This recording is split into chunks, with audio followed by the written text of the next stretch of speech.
Picture a world without streetlights, without the comforting hum of electricity, only the flicker of torchlight against mud brick walls. This is or Uruk on a moonless night. The air is still and heavy, and every shifting shadow in a narrow alley isn't just an empty darkness. It's a potential hiding place, a space where something ancient and unseen might be watching. This was the reality for the people of Mesopotamia, the cradle of civilization nestled between the Tigris and Euphrates rivers.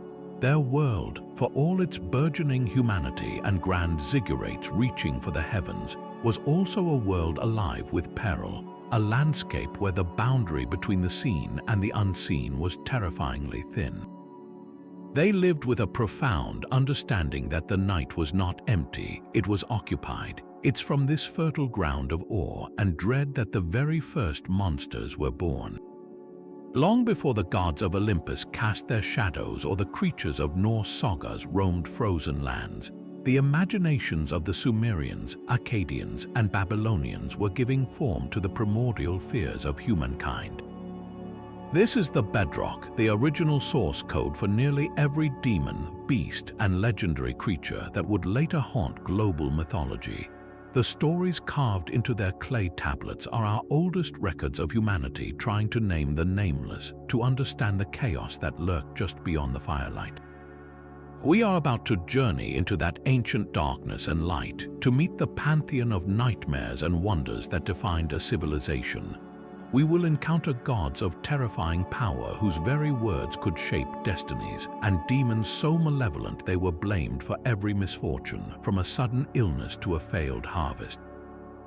We will discover beasts that embodied the destructive fury of nature itself, and mischievous spirits that played tricks in the home. This is more than a list of monsters. It is an exploration of the human psyche at the dawn of recorded history. A glimpse into how our ancestors made sense of a vast, unpredictable, and often terrifying world. So settle in and prepare to step into a world where myth was reality, and every rustle in the reeds could be a legendary creature waiting to be revealed. But to truly understand the monsters, we must first meet their mother, the being from whose very essence they were forged. We must go back to the beginning, before the world had a name or a shape, to the swirling, formless chaos that the Babylonians called the Primordial universe. And in that chaos, two vast beings existed, Apsu, the sweet, fresh waters, and Tiamat, the salt waters of the sea. Tiamat was not merely a goddess, she was the ocean itself, a creature of unimaginable scale and power. Picture not a humanoid figure, but a colossal, writhing dragon serpent, her body a turbulent, chaotic sea-given form. She was the void, the abyss, the maternal, churning source of all potential life. Together with Apsu, she gave birth to the first generations of younger gods, who represented a more ordered, structured form of existence. But this new, energetic divine family, with their noise and light, disturbed the serene, ancient chaos of their parents. Apsu, the fresh water, grew angry and plotted to destroy his own children to return to the quiet of the past. But the god E, a master of magic and wisdom, learned of the plot and struck first, killing Apsu and building his own dwelling upon the fresh waters. This act, this first great patricide, set the stage for an even more cataclysmic conflict. Tiamat, who had initially counseled peace, was now consumed by a vengeful, primal rage. The murder of her consort unleashed the full, terrifying fury of the untamed abyss. She was no longer just a mother, she became a warlord, a force of pure, destructive chaos. To avenge Apsu, she created a new, terrible partner named Kingu and placed him as the general of her army. But more importantly, she birthed an army of her own, a legion of 11 specific monsters, each designed to be a perfect weapon against the ordered gods. This was no ordinary birth, it was an act of cosmic warfare. She forged these creatures from the deepest, most destructive aspects of her own being. They were her venom, her storms, her untamable ferocity given physical shape. Among her horrific children were the Lamashtu, the hairy one, a fearsome guardian, and the Utukku, the great storm demon, a terrifying weather beast with the body of a man, the head of a lion, and the feet of a bird.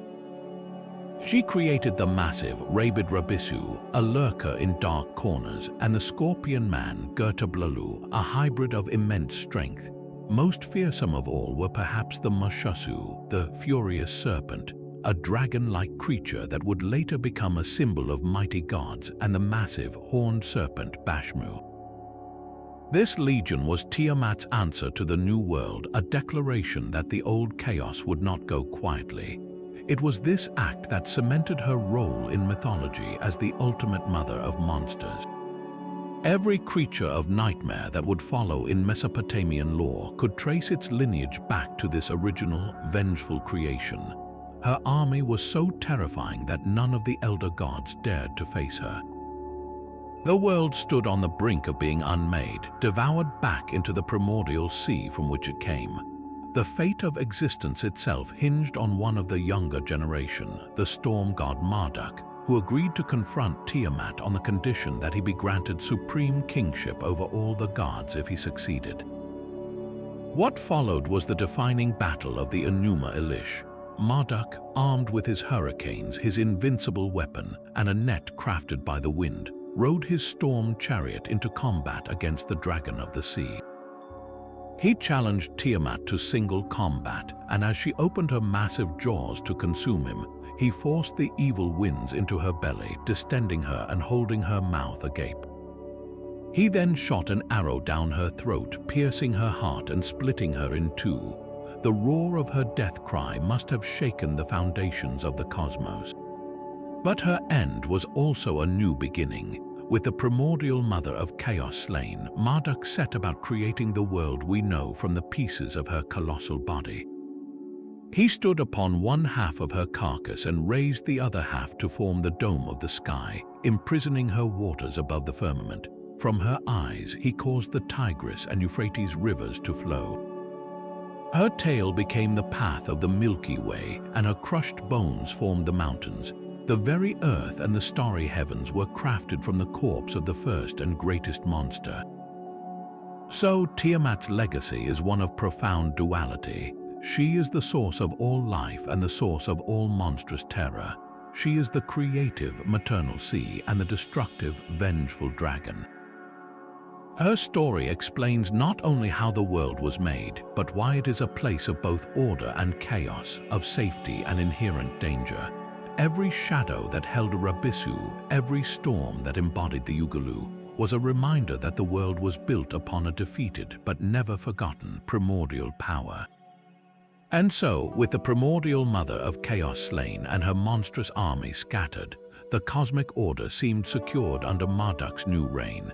But one crucial piece of the puzzle remained, a being whose fate would become inextricably linked with our own, Kingu.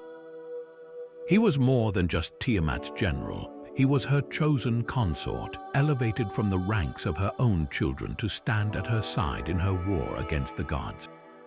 In her fury, Tiamat did something that shook the foundations of the divine hierarchy. She took the Tablet of Destinies, the sacred object that held the power to decree the fates of all things and grant its holder ultimate authority over the cosmos, and she fastened it upon Kingu's breast. With this single act, she transferred the very sovereignty of the universe to him, declaring, "Your utterance shall never be altered, your word shall be law." Kingu, once a lesser deity, was suddenly imbued with the power to command destiny itself, becoming the theoretical ruler of all existence. This was the ultimate gamble of chaos, to place the established, predictable order of the gods into the hands of a figurehead of rebellion and strife. Yet, for all the power he was given, Kingu's story is not one of glorious command but of catastrophic failure. When Marduk marched forth to face Tiamat, it was she, not Kingu, who stood as the primary adversary. The great battle was between the storm god and the sea dragon, and following her shattering defeat, Kingu and his monstrous legions were left leaderless and exposed. The texts describe his capture not as a great fight, but as a seemingly straightforward act.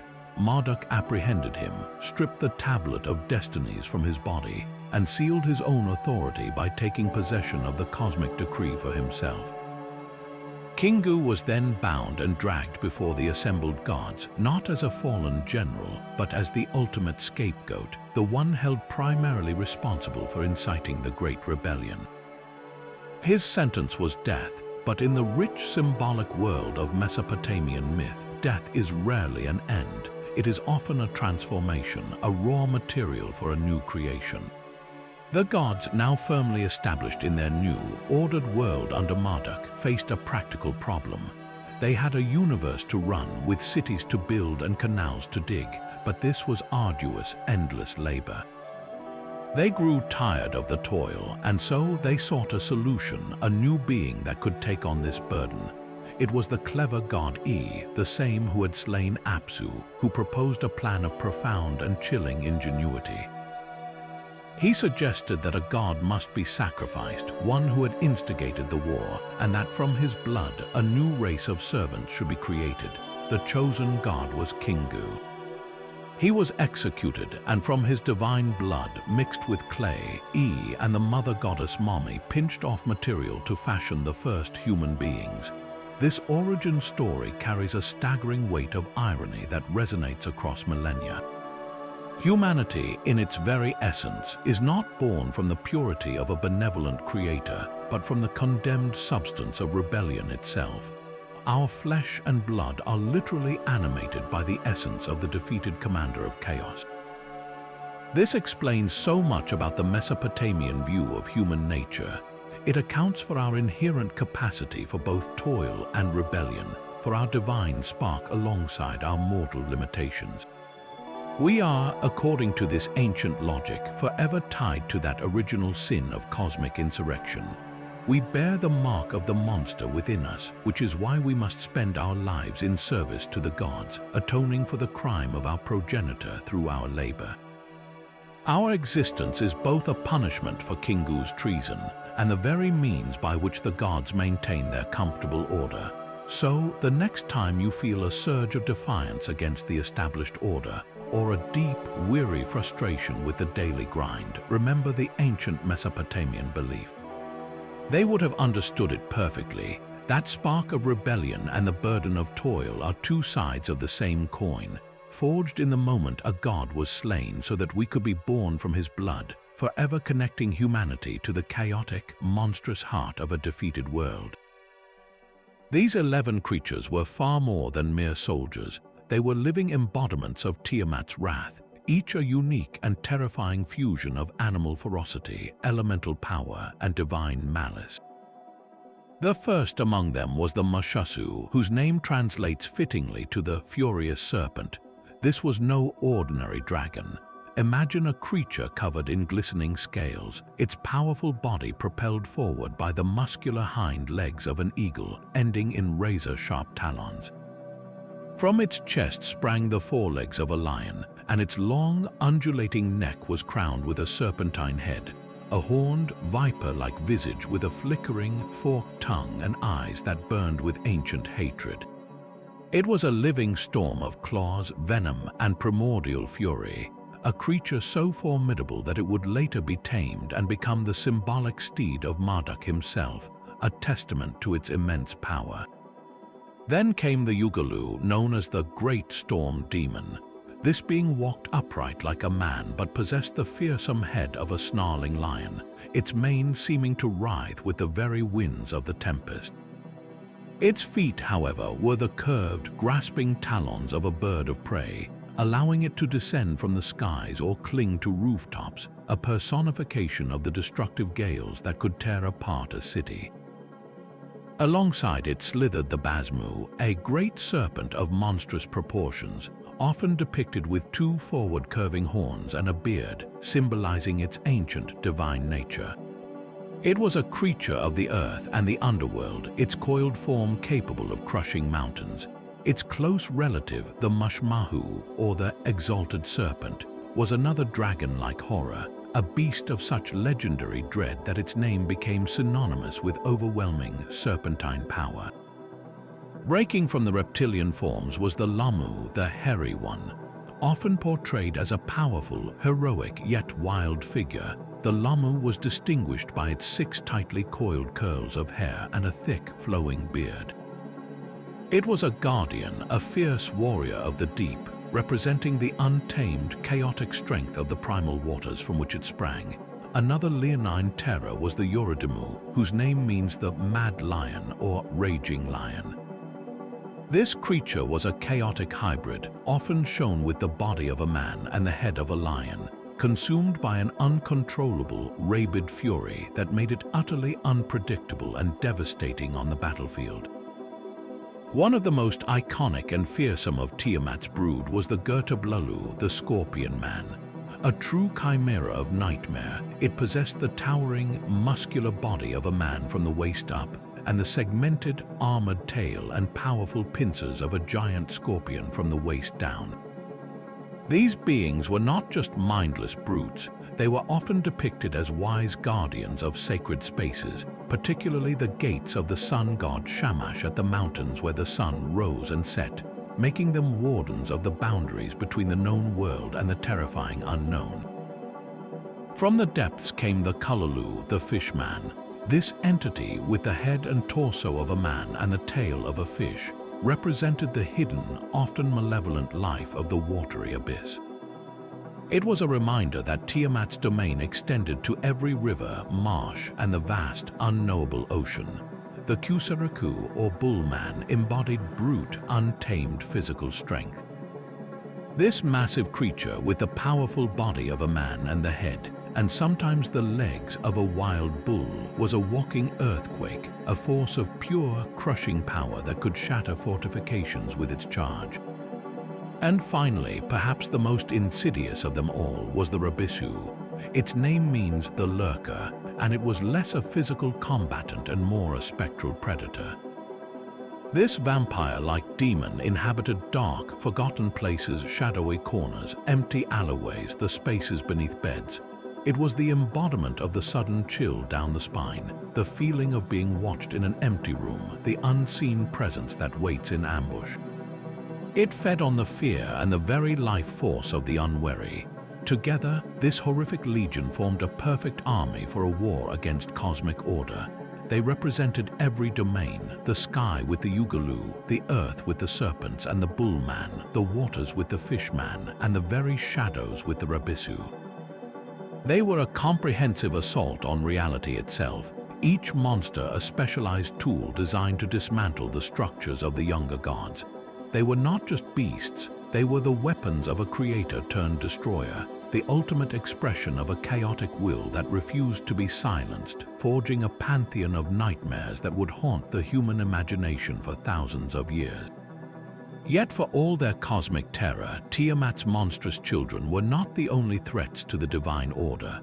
A different kind of danger could emerge from within the ranks of the god's own servants, a betrayal born not of primordial rage but of ambition and cunning. This is the story of Anzu, the divine storm bird, a creature that embodied the untamable, chaotic fury of the weather itself. Picture a being of awesome and terrible majesty, a lion-headed eagle of such immense size that the beating of its wings could conjure the whirlwind and its roar could mimic the crash of thunder. This was no simple beast. Anzu was a creature of sacred origins, initially appointed by the gods to serve as a guardian and a minister to the great god Enlil, the ruler of the air and earth. In this role, Anzu witnessed the very heart of divine power, a privilege that would ultimately spark a cataclysm. His daily duty placed him at the entrance to Enlil's private sanctuary, where he observed a ritual of supreme importance.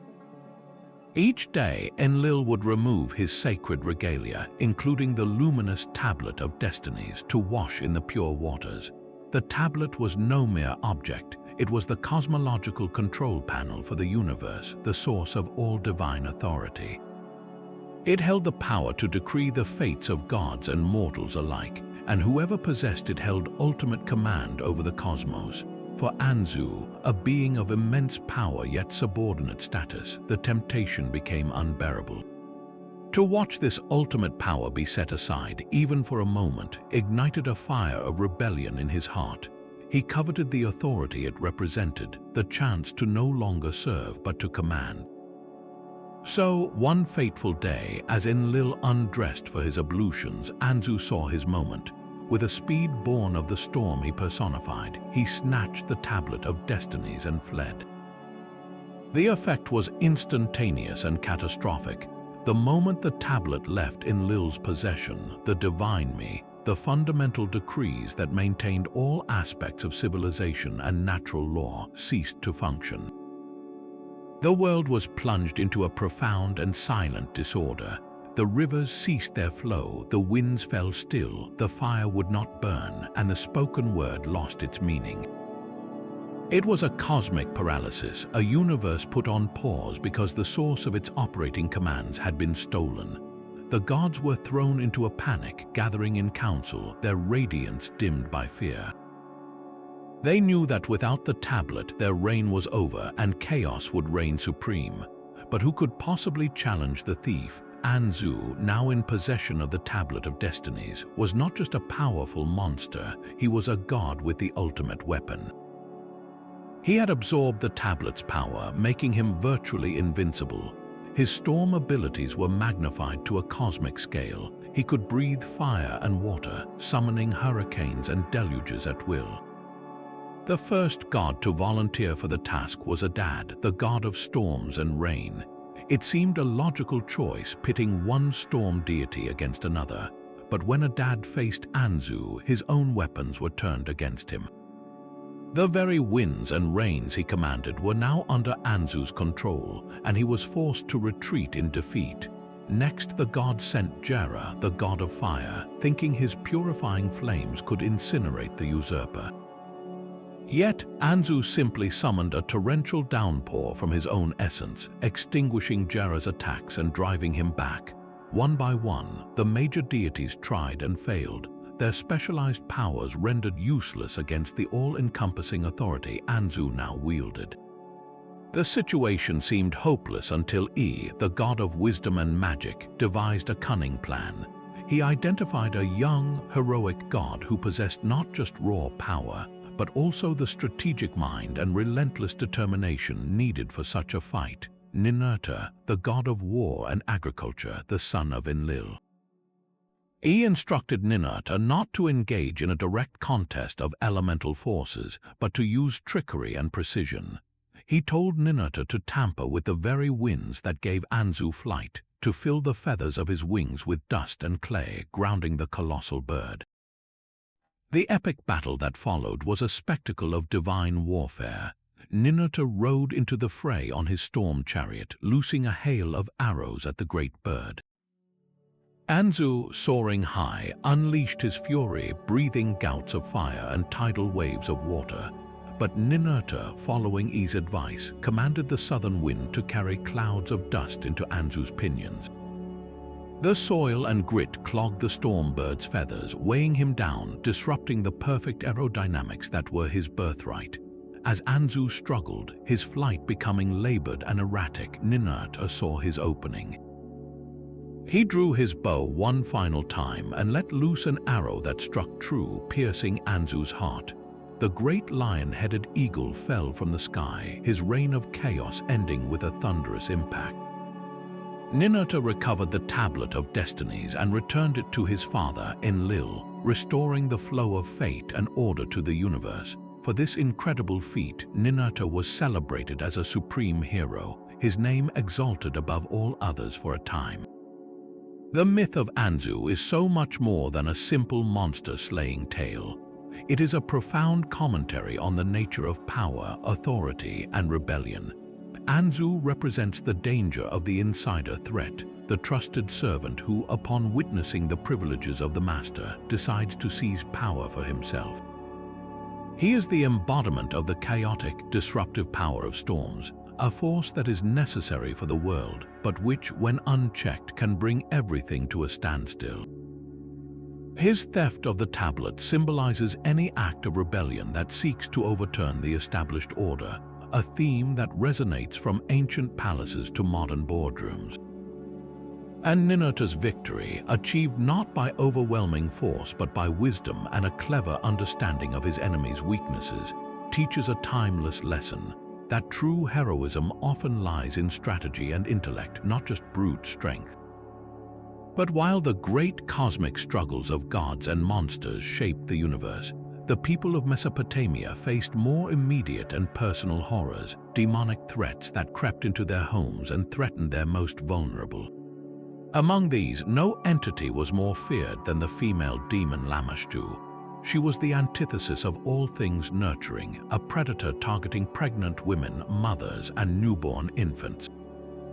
Ancient texts describe her in terrifying detail. She had the head of a roaring lioness with donkey's teeth and ears, her body covered in matted, coarse hair, her fingers and toes tipped with the long, curved talons of a bird of prey.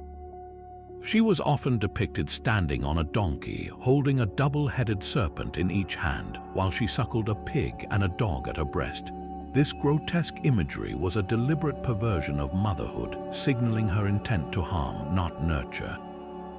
Lamashtu was believed to slip into a house at night to snatch a baby from its mother's arms, or to poison a mother's milk, causing sickness and death. She was blamed for miscarriages, infant mortality, and the fevers that plagued new mothers. For a society where infant survival was uncertain, Lamashtu was the ultimate personification of that everyday terror. And it was against this intimate, domestic nightmare that one of the most complex and paradoxical figures in all of mythology arose, Pazuzu, the king of the wind demons. If Lamashtu was the terror of the nursery, Pazuzu was the chilling gale that howled outside the window. He was a demonic force of immense power, yet he became the very being people invoked for protection. His appearance was engineered to be the stuff of pure nightmare. Imagine a gaunt, humanoid body covered in rough, reptilian scales. His head was a snarling canine or leonine face, with bulging, piercing eyes and a hideous, grimacing mouth. From his back sprouted two pairs of wings, one set large and feathered for powerful flight, the other smaller and likely bat-like. His hands ended in the razor-sharp talons of an eagle, perfect for tearing and grasping, while his feet were the clawed, backward-facing paws of a bird, an unnatural feature that added to his unsettling presence. And most fearsome of all, a scorpion's tail, poised and ready to strike, curled from the base of his spine. This horrifying visage was not just for show, it was a representation of his domain.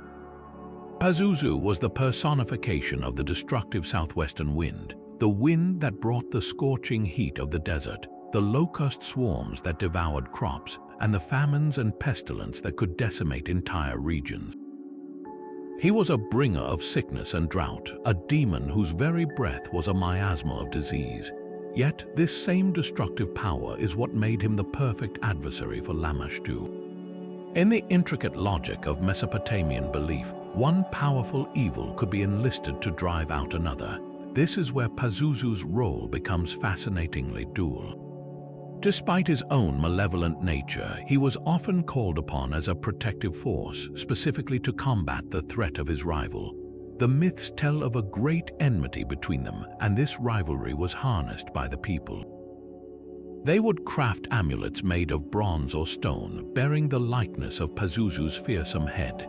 These amulets were hung in the rooms of pregnant women or placed around the necks of infants. The idea was not one of worship, but of calculated, apotropaic magic using the image of a greater terror to frighten away a lesser one. The logic was that the sight of Pazuzu's horrifying face would force Lamashtu to flee in terror.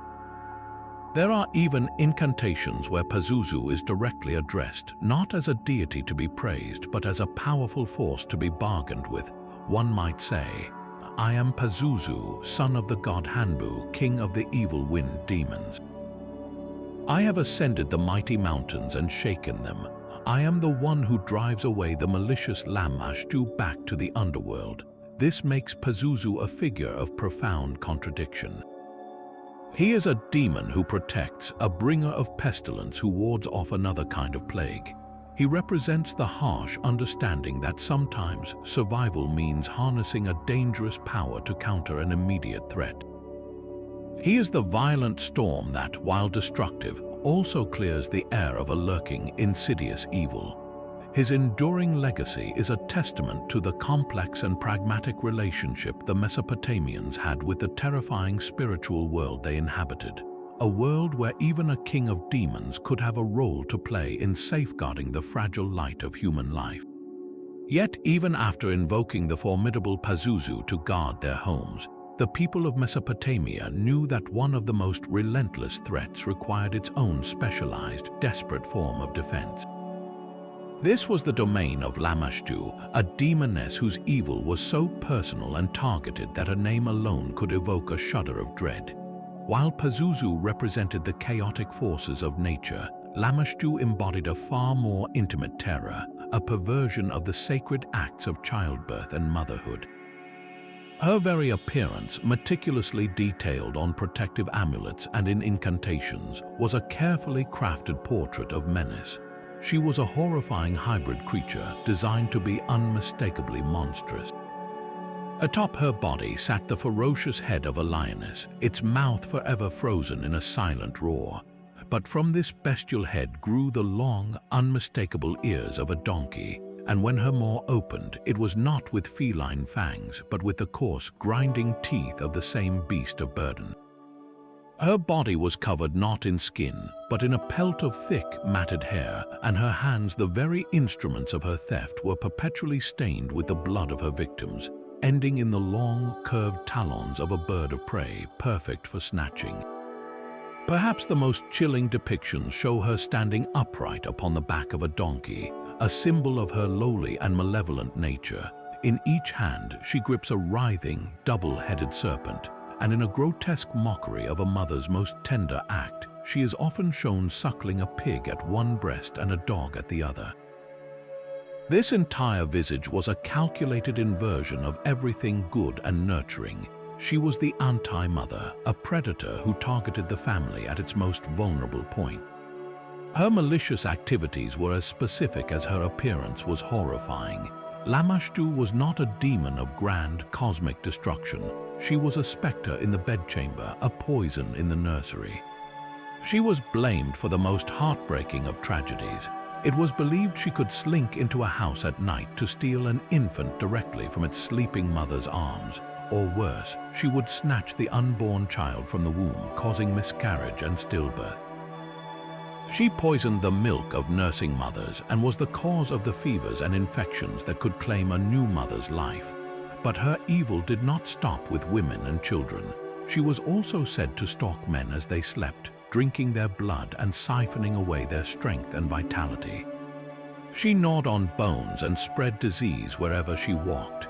In a society where infant mortality was tragically common and medical knowledge was limited, Lamashtu provided a name and a form for the invisible, random cruelties of fate. She was the answer to the question no parent wanted to ask: why did my child die? The Mesopotamians answered, because Lamashtu came. This pervasive fear demanded an equally powerful response, leading to the creation of some of the most elaborate and fascinating apotropaic, or protective, rituals and objects in the ancient world. While Pazuzu amulets were used to frighten her away, the primary defense against Lamashtu involved a more complex ceremonial approach. People would commission special clay plaques or tablets, known today as Lamashtu plaques, which depicted the demoness in all her horrifying glory. But these were not merely images of fear, they were part of a magical bargain. The plaques often showed Lamashtu surrounded by the very symbols of the filth and lowliness she represented: the donkeys, dogs, and pigs. Accompanying the image was a detailed incantation, a spoken spell that did not just ask for protection, but actively described her banishment. A ritual would be performed, often involving a likeness of the demon made of clay or dough. A priest or healer would recite the incantation, commanding Lamashtu to leave the household and accept a substitute offering. They would offer her a miniature model of a boat laden with provisions and say, "Here is your boat, Lamashtu, filled with food and drink. Take it and depart, go to the distant wilderness, cross the faraway river, and never return to this home." The clay figure of the demon would then be broken or disposed of, symbolically casting her out. This practice reveals a profound and sophisticated understanding of their spiritual world. They were not simply praying to benevolent gods for salvation. They were engaging in a form of spiritual negotiation, using symbolism, substitution, and direct command to manipulate the forces of evil. They fought the terror of a child stealing demon with the power of ritual, creating a tangible process to reclaim a sense of control in a world filled with unseen, malevolent dangers. But the Mesopotamian world was not only stalked by individual demons like Lamashtu, it was also vulnerable to coordinated attacks from an entire legion of chaos, a group whose very name, the Seven Evil Spirits, spoke of an overwhelming and systematic threat. While Lamashtu targeted the home, the Seven Evil Spirits operated on a grander, more terrifying scale. They were described as the divine offspring of the sky god Anu himself, yet they were born not in the celestial heights but in the deepest, most hostile depths of the underworld, a dual origin that gave them both immense power and an inherent malevolence. They were not a random collection of fiends but a unified, disciplined army of darkness, created with a single, devastating purpose: to unravel the very fabric of ordered existence. Ancient texts describe them with a chilling specificity that underscores their nature as fundamental forces of disorder. They were said to have no wives and no children, meaning they were unbound by the fundamental human and divine social structures of family and lineage. They cleaved to no laws, recognizing no authority, divine or mortal. They were destroyers incapable of creation, and they were the raging storms themselves, personifying the untamable violence of nature. In essence, they were the declared enemies of the gods, a cosmic insurgency dedicated to undoing the work of creation. Each of the seven was believed to embody a different aspect of suffering, and they worked in a terrifying, relentless harmony. One spirit might be the breath of a devastating plague, moving through a city and striking down the healthy without warning. Another could be the unseen force behind a sudden paralysis, crippling a strong farmer in his prime. Yet another would be the architect of nightmares, haunting the sleep of kings and commoners alike, turning rest into a theater of terror. They were the cause of unexplained dizziness, of debilitating headaches, of the fevers that burned away a life in days.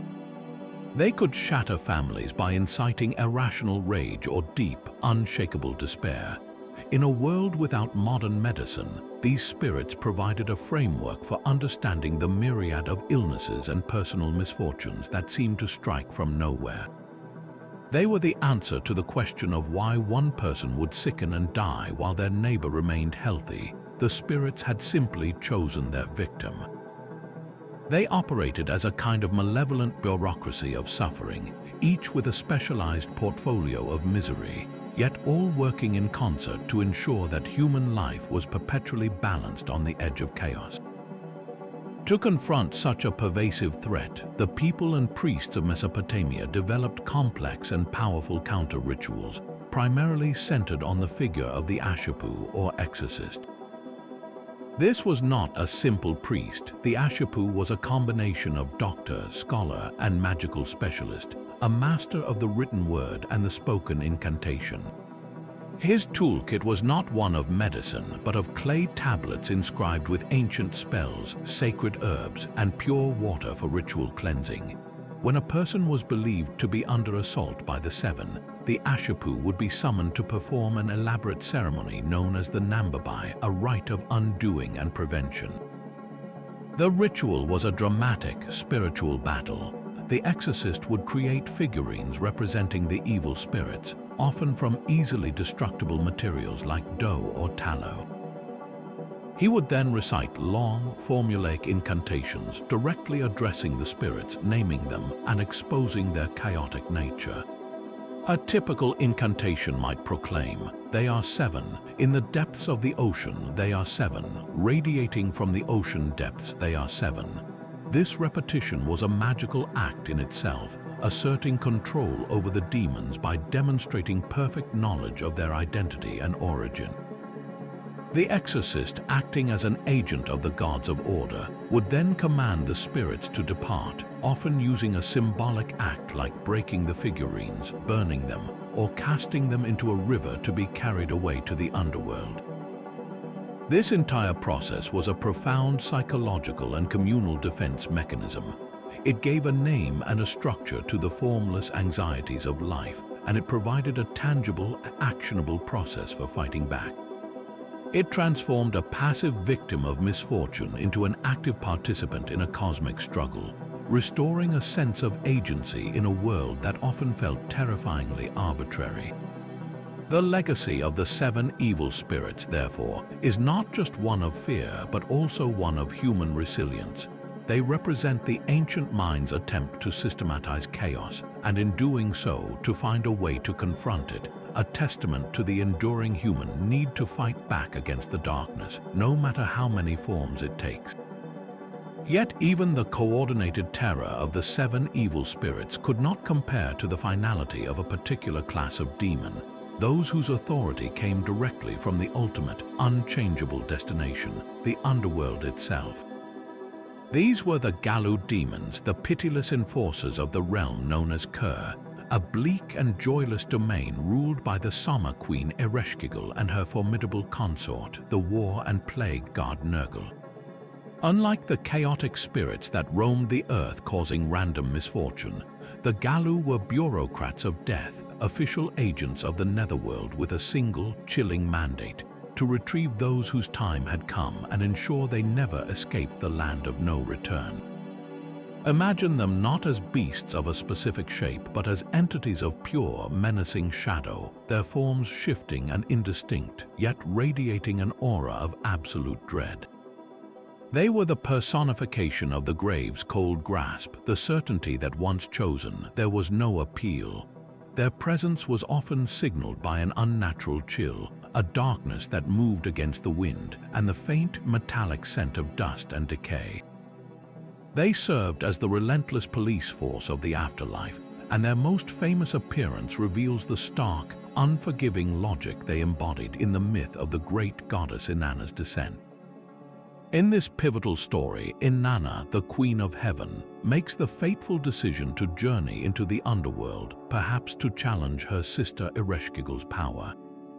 She prepares meticulously, adorning herself with 7 divine mi, the symbols of her power and authority. But the rules of Kur are absolute. At each of its 7 gates, she is stopped by the gatekeeper, who, following Ereshkigal's orders, forces her to remove one piece of her regalia. By the time she stands naked and powerless before her sister's throne, she is no longer the radiant goddess of the surface, but a lifeless corpse hung on a hook on the wall. Her vizier, the clever god Enki, eventually intervenes, creating 2 sexless beings who empathize with Ereshkigal's suffering and secure Inanna's release. But the escape clause is where the Gallu make their entrance. The laws of the underworld dictate that no one may leave without providing a substitute to take their place. And so, as Inanna ascends back to the world of the living, she is escorted by a band of Gallu demons. They are not her guides, they are her parole officers, their presence a constant, grim reminder of the bargain that has been struck. They are instructed to take her straight back to her city, and if she attempts to renege on the deal, to drag her back down to Kur immediately.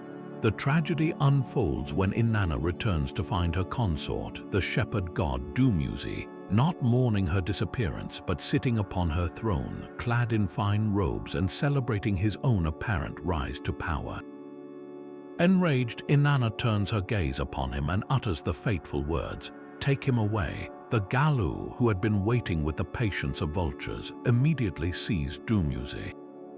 What follows is a heartbreaking chase as Dumuzi's sister, Inanna, tries to help him evade his captors, but the Gallu are inexorable. They are not tricked by disguises or slowed by pleas for mercy.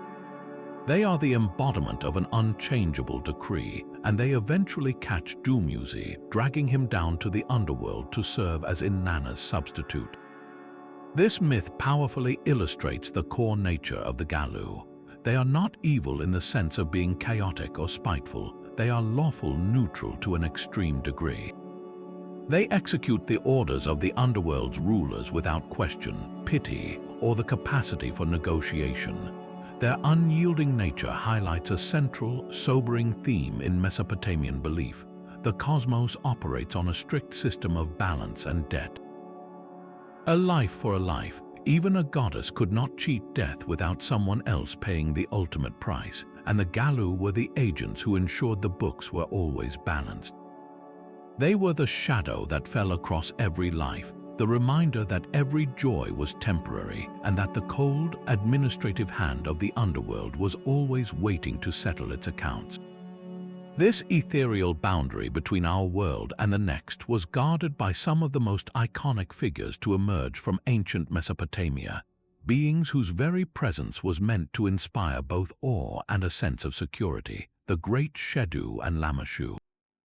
To walk through the gates of an Assyrian palace was to pass directly under the gaze of these colossal guardians.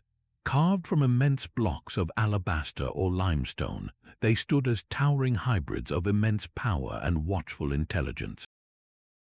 Picture a creature with the powerful, muscular body of a bull or a lion, symbols of unassailable strength and royal authority. From its shoulders sprouted enormous, sweeping wings, representing the divine reach and swiftness of the celestial realms. And crowning this formidable body was the serene, bearded head of a human king, his eyes wide with omniscient awareness, often adorned with the horned crown of a deity. These statues were not merely decorative, they were considered living spiritual entities, protective genii known as the Sheddu for the male and Lamashtu for the female counterpart. Their purpose was apotropaic, designed to ward off any and all malevolent spiritual forces that might seek to enter the sacred space of the king or the city. Their five-legged design was a masterpiece of artistic magic. When viewed from the front, they appeared to be standing at rigid attention, a solid, immovable wall. But from the side, they were caught in mid-stride, forever marching forward in a perpetual, vigilant patrol. This was the benevolent face of the Utukku, a term that broadly meant a spirit or ghost, but which specifically manifested in these two very different forms. The dark counterpart to these protective colossi was the evil Utukku, a malevolent spirit born not of divine will, but of human suffering and improper death. While the Lamashtu stood guard at palace gates, the evil Utukku lurked in the forgotten places, abandoned ruins, desolate cemeteries, and the dusty corners of neglected homes. They were not crafted by artisans, but were believed to be the restless ghosts of the dead, particularly those who had died a violent, untimely, or unmourned death.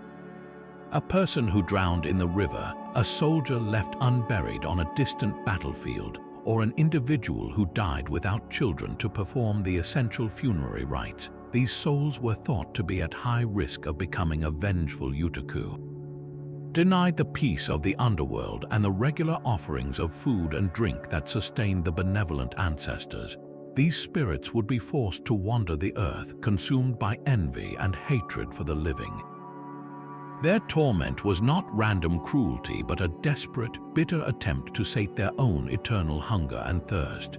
They were blamed for a host of afflictions, from the sudden onset of a fever or a mysterious paralysis to the nightmares that plagued a household. An ancient incantation vividly describes their threat. The evil Utukku, the evil spirit, the evil ghost, the evil devil, which seizes the body of a man, which devours his flesh and drinks up the blood in his body. They were the unseen cause of a business failing, a loving relationship turning sour, or a healthy person wasting away with an illness no healer could diagnose. This stark duality between the benevolent Lamashtu and the malevolent Utukku reveals a fundamental and profound aspect of the Mesopotamian worldview. The power of the dead was immense and deeply ambivalent. The spirit of a person did not simply vanish upon death. It traveled to the bleak underworld, but its connection to the living world remained potent. A properly honored ancestor, one who received regular libations of water and offerings of food from their descendants, could become a protective, benevolent presence, a kind of familial guardian spirit. In this way, the memory and respect of the living had the power to actively shape the supernatural realm, turning the deceased into an ally. Conversely, neglect was a dangerous and reckless act. To forget your ancestors, to leave them hungry and thirsty in the netherworld, was to invite catastrophe. The same spirit that could have watched over your family would, in its desperation, turn against you, becoming the very evil Utukku that haunted your home. This belief system created a powerful social and religious obligation, binding the generations together in a cycle of mutual dependence. The living depended on the dead for protection, and the dead depended on the living for sustenance and remembrance. There was no thicker veil between the worlds, only a permeable membrane where influence flowed constantly in both directions. The colossal stone Lamashtu at the city gate was the official, state-sponsored answer to the chaos of the unseen world, a declaration of order and divine protection. But the fear of the evil Utukku was the personal, everyday manifestation of that same spiritual reality, a constant reminder that the relationship with those who came before you was the most important defense of all. After meeting the terrifying enforcers of the Underworld, we turn now to a demon of a far more subtle, yet equally haunting nature. If the Gallu were the implacable police of death, then the Allu was its silent, lurking spy, a phantom whose domain was not the grand halls of palaces or the bleak plains of the netherworld, but the intimate, vulnerable landscape of the human mind. This entity was less a monster of flesh and blood and more a creeping miasma of dread, a faceless, shadowy form believed to inhabit the most forsaken of places. It thrived in the deep darkness of abandoned ruins, in the unsettling quiet of empty streets after nightfall, and in the dusty, forgotten corners of a home where the light never quite reached. Descriptions of the Allu are tellingly vague, which only amplifies its terror. It was often said to have no distinct face, no recognizable features at all, appearing instead as a shifting patch of deeper darkness, a humanoid silhouette with no substance, a void in the shape of a man. It was the personification of a shadow that moved on its own, the sudden chill you feel when you wake in the middle of the night for no reason. Unlike Lamashtu with her bloody claws or Pazuzu with his fearsome visage, the Allu was a psychological predator. Its weapon was not poison or disease, but pure, unadulterated fear. It was the ancient explanation for what we now call sleep paralysis, that terrifying phenomenon where you wake up unable to move, a crushing weight on your chest, with the overwhelming sensation of a malevolent presence in the room. To the Mesopotamians, that presence had a name. The Allu was the original night hag, sitting on a sleeper's chest, stealing their breath and filling their mind with waking nightmares. It didn't need to cause physical harm because its assault on the psyche was damage enough. A victim might waste away from lack of rest, consumed by an anxiety they couldn't name, haunted by a faceless fear that followed them from their dreams into their waking hours. This demon represents one of the most universal and primal human fears, the terror of the dark and the unknown. It is the fear of what might be watching from just outside the circle of firelight, the instinctive recoil from a shape in the periphery that vanishes when you turn to look. The Allu preyed upon the very essence of human vulnerability, our consciousness when it is at its most unguarded during sleep. It was the embodiment of the suspicion that we are never truly alone in the darkness, that something unseen is always there, observing, waiting. Its power lay in its ambiguity. You could never be sure if you had truly encountered an Allu or if your own mind had conjured it, and that uncertainty was its greatest weapon. In a world teeming with physical threats, the Allu reminded everyone that the most potent demons are the ones we can't see, the ones that speak directly to our deepest, most instinctual anxieties. Think of the last time you crossed a threshold, not just any doorway, but perhaps the entrance to a dimly lit cellar or the gate of an old, abandoned building. For a moment you hesitate. That primal instinct, that fleeting chill, is precisely what the Mesopotamians named and feared as the Rabisu, its name translating directly to the croucher or the lurker. perfectly encapsulates its nature. This was not a demon that roared from the heavens or led cosmic armies. It was a patient, predatory presence, a being of pure ambush that inhabited the liminal spaces of the world. It was the ultimate personification of that feeling of being watched from a dark alley, the certainty that something was hiding just behind the door, waiting for the perfect moment to spring. Unlike the more physically defined monsters of Tiamat's legion, the Rabisu was often described in more spectral terms: a shifting, shadowy form, a distortion in the air, a presence felt more than seen. It was a vampiric entity in the most ancient sense, one that did not necessarily drink blood in the way later legends would describe, but one that fed on something just as vital: a person's life force, their energy, their very will to life.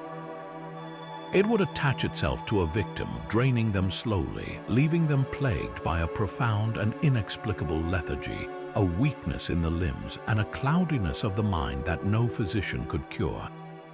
A person afflicted by a Rabisu didn't just feel tired, they felt hollowed out, as if the very color had been leached from their soul, making them susceptible to all manner of diseases and misfortunes that would follow in the wake of this spiritual depletion. Its chosen hunting grounds were always places of transition. The Rabisu crouched at the thresholds of homes, especially new ones where the protective household gods had not yet been fully established. It waited at city gates, under bridges, in the ruins of old buildings, and in the deep shadows cast by the western sun. Anywhere that represented a border between the safe, known world and the unknown was a potential lair for this patient predator. This belief gave rise to some of the most enduring superstitions and protective rituals in the ancient world, many of which have echoes even today. The importance of carrying a bride over the threshold, for instance, finds one of its earliest roots in the fear of the Rabisu. The threshold was a dangerous, unguarded space, and by carrying the new bride across it, the groom was symbolically protecting her from the lurking demon that might sap her vitality and curse the marriage from its very beginning. Similarly, the widespread practice of placing protective symbols above doorways, whether the likeness of Pazuzu in Mesopotamia, the Greek Gorgonean, or later horseshoes in European folklore, stems from this ancient need to fortify these vulnerable points of entry. The rituals for building a new home were particularly elaborate. Before a family could move in, a priest or the head of the household would often perform a ceremony to cleanse the space and specifically banish any Rabisu that might have taken up residence in the empty structure. This could involve sweeping the floors with a special broom to symbolically clear out evil influences, sprinkling purifying salt water in every corner, and burning aromatic herbs like juniper or cedar, whose smoke was believed to drive away malevolent spirits. The very act of moving a household god statue into the home was a powerful declaration that this space was now occupied and protected, that its thresholds were no longer neutral ground for a crouching demon to claim. In this way, the Rabisu was more than just a monster. It was a conceptual tool that helped define and secure the boundaries of civilized life. It gave a name to the formless anxiety associated with new beginnings and unfamiliar places. By personifying the danger that lurked in transitions, the Mesopotamians could then develop concrete actions to counteract it, turning a vague fear into a manageable problem with a prescribed solution. The legacy of the Rabisu is therefore woven into the very fabric of our daily lives, a silent, crouching reminder from 4,000 years ago that has subtly shaped how we cross from one space and one stage of life into the next. But the demons that haunted the Mesopotamian night were not always faceless phantoms or bestial horrors. Some possessed a terrifying allure, a beauty that masked a deadly purpose. From this dangerous intersection of desire and dread emerged the figure of the Lilitu, a wind-born demoness whose name would echo for millennia, eventually transforming into the legendary Lilith. In her earliest incarnations, the Lilitu was a being of the wild and empty spaces, a spirit of the destructive storm winds that swept in from the desert. She was not a creature of the civilized city or the comforting hearth, but of the untamed wastelands, the howling gales, and the desolate nights. This connection to the storm immediately marked her as a force of chaos, but it was her specific mode of predation that cemented her place in the popular imagination. The Lilitu was a succubus, a beautiful but deadly seductress who visited men in their solitary sleep. She would slip into their bedrooms on the night wind, her appearance one of captivating, otherworldly beauty, to engage in sexual intercourse and drain them of their vitality. The children conceived from these unholy unions were not human. They were demons themselves, or at best, sickly infants who would not survive. For women, her threat was equally grave but different. Like Lamashtu, she was a danger to pregnant women and newborns, but her method was one of envy and theft. She was the spirit blamed for miscarriages, infertility, and sudden infant death syndrome, a spectral rival who sought to destroy the family unit she could never truly have. We gain our clearest picture of the Lilitu from surviving amulets and incantation bowls, where she is depicted in all her fearsome glory. She is often shown as a stunningly beautiful woman, but with the telltale markers of the demonic, the wings of a bird, sometimes an owl, and the feet of a bird of prey. In some representations, she stands naked atop two reclining lions, flanked by owls, symbols of wisdom but also of the night and death. This iconography is powerfully symbolic. Her beauty is her weapon, the lure to ensnare her victims. Her wings connect her to the storm winds from which she comes and give her the freedom to go anywhere, unbound by the laws of man or God. Her taloned feet reveal her true, predatory nature. She may appear human, but she is a hunter capable of grasping and tearing. The lions and owls further root her in the domain of the wild, the nocturnal, and the dangerously powerful. Protective spells against her were common and vivid. One incantation pleads, "O flying one, come not nigh my dwelling. May the bolt of the door be too strong for you to open. May the door of the house you try to enter be too high for you." These texts reveal a society deeply anxious about the violation of personal and domestic boundaries by a being who represented the ultimate forbidden desire and its devastating consequences. This Mesopotamian demon, however, was destined for a remarkable evolution. Her story was carried along trade routes and through centuries, eventually being absorbed into Jewish folklore during the Babylonian exile. It is here that the Lilitu truly transcended her demonic origins to become the powerful and enduring figure of Lilith. In this new theological context, a fascinating reinterpretation occurred. Rabbinic legends, seeking to explain a contradiction in the Genesis creation story, proposed that Adam had a first wife before Eve. While Genesis 1 states male and female he created them, Genesis 2 describes Eve being created from Adam's rib. The solution was Lilith. According to the alphabet of Ben Sira, a medieval text, Lilith was created from the same clay as Adam, making her his absolute equal. This was the core of the conflict. When Adam insisted on lying beneath her during intercourse, Lilith refused, declaring, "Why should I lie beneath you? For I am also made from dust and am therefore your equal." When Adam tried to force her submission, she uttered the ineffable name of God, gained wings, and flew away from the Garden of Eden to the Red Sea, a place of demons and wildness.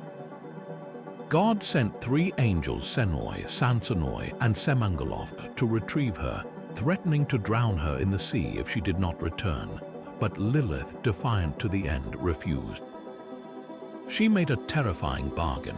She would not harm any newborn child who bore an amulet with the names or images of the 3 angels, but she would claim all others. Furthermore, she swore vengeance against Adam's descendants, claiming she would prey upon infant boys for their first 8 days of life and girls for their first 20.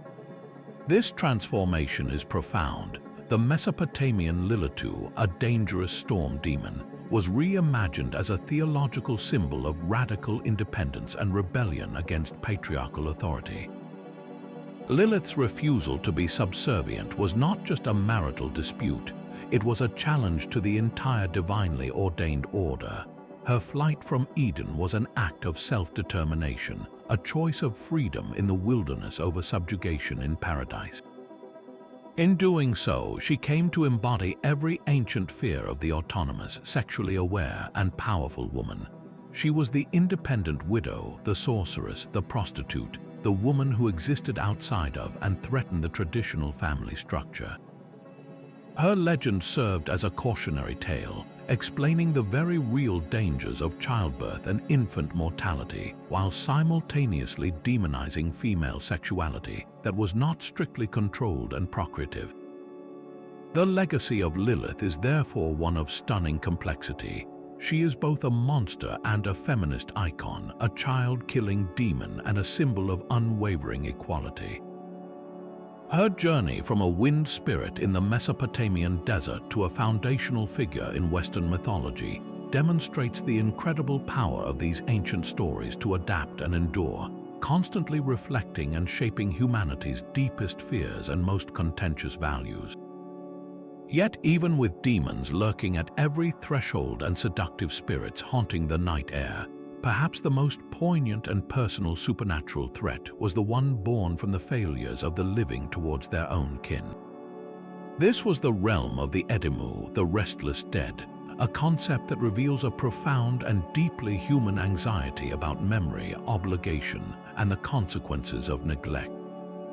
In the Mesopotamian worldview, death was not an end, but a transition to a bleak, shadowy existence in the underworld, a place often called the land of no return.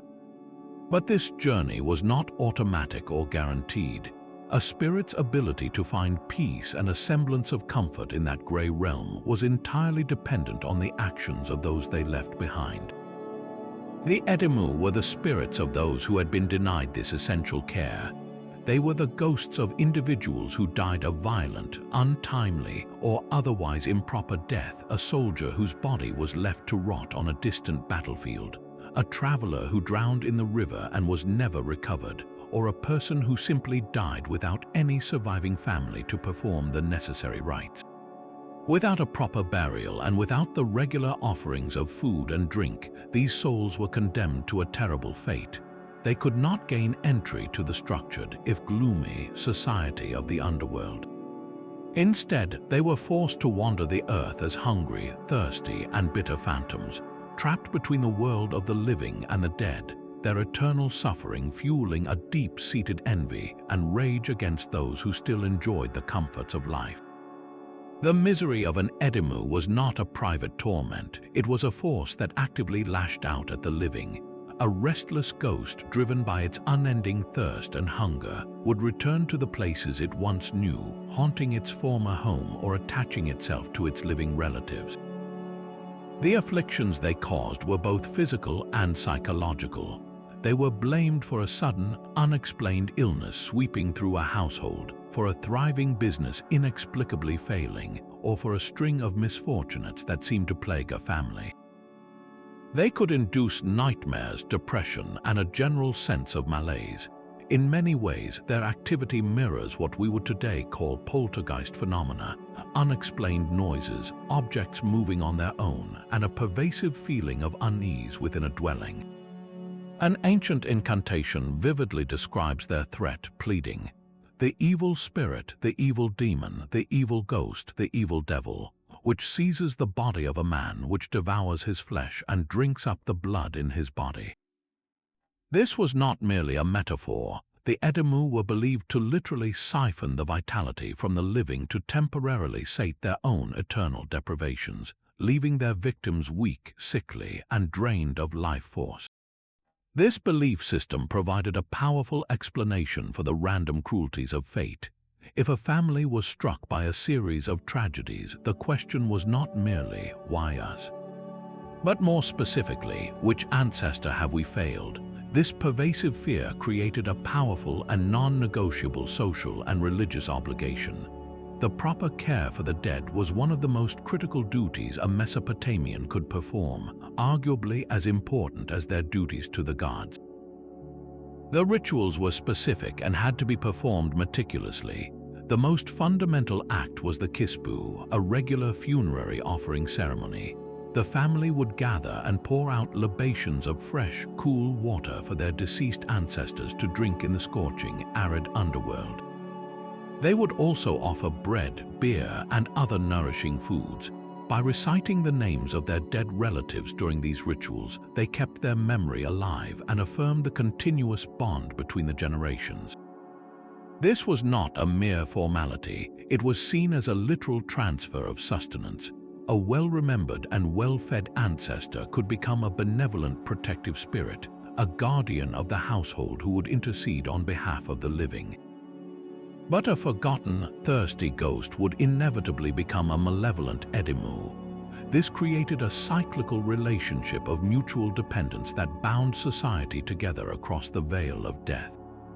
The living depended on the dead for protection and favor, and the dead depended on the living for their very sustenance and comfort in the afterlife. When a family suspected they were being haunted by an Edimmu, the solution was not to destroy the spirit but to appease it, to finally fulfill the obligations that had been neglected. This often required the services of an ashipu or exorcist. The ritual was one of reconciliation and redress. The exorcist would first identify the specific spirit causing the trouble, often through divination. Then he would prepare a special offering, a kispu directed at that one troubled ghost. He might create a figurine to represent the Edimmu and place it alongside offerings of water, beer, milk, and honey. An incantation would be recited, not to banish the spirit, but to acknowledge its suffering and invite it to partake. A typical prayer might say, "Ghost of my family, of my kin, who remembers no one and is remembered by no one. You have been given drink, you have been given food. Do not linger here, do not haunt this place. Go to your dark city, to the house where the sun is never seen, and trouble this house no more." After the spirit was believed to have consumed the essence of the offering, the figurine might be respectfully buried or disposed of in a ritually clean place, symbolically guiding the Edimmu back to its proper realm in the underworld, its debt to the living finally paid. The story of the Edimmu is therefore one of the most human and emotionally resonant concepts in Mesopotamian mythology. It is not a tale of cosmic battles or monstrous mothers, but a story about the enduring power of family, the weight of memory, and the very real fear that in forgetting our past we curse our own future. It teaches that the greatest monsters are sometimes born from our own failures, and that peace for the dead is the surest path to peace for the living. But for all the demons that stalked the night and haunted the thresholds of civilization, there was another kind of guardian, one placed not in the home or the city, but at the very edge of the known world, protecting a place of primal, sacred power. This was Humbaba, the monstrous warden of the great cedar forest, an entity whose story is preserved in humanity's oldest epic tale, the Saga of Gilgamesh. Appointed by the supreme god Enlil himself, Humbaba was not a random monster of chaos. He was a divine functionary, a necessary protector of a space so holy and so dangerous that it was forbidden to mortals. The cedar forest was not merely a collection of trees. It was a divine realm, a place where the gods themselves might dwell, its towering, fragrant cedars reaching for the heavens. To protect this sacred grove, Enlil needed a warden of absolute terror, and in Humbaba he created a being whose very form was a weapon of psychological warfare. The epic describes him in terms designed to evoke visceral horror.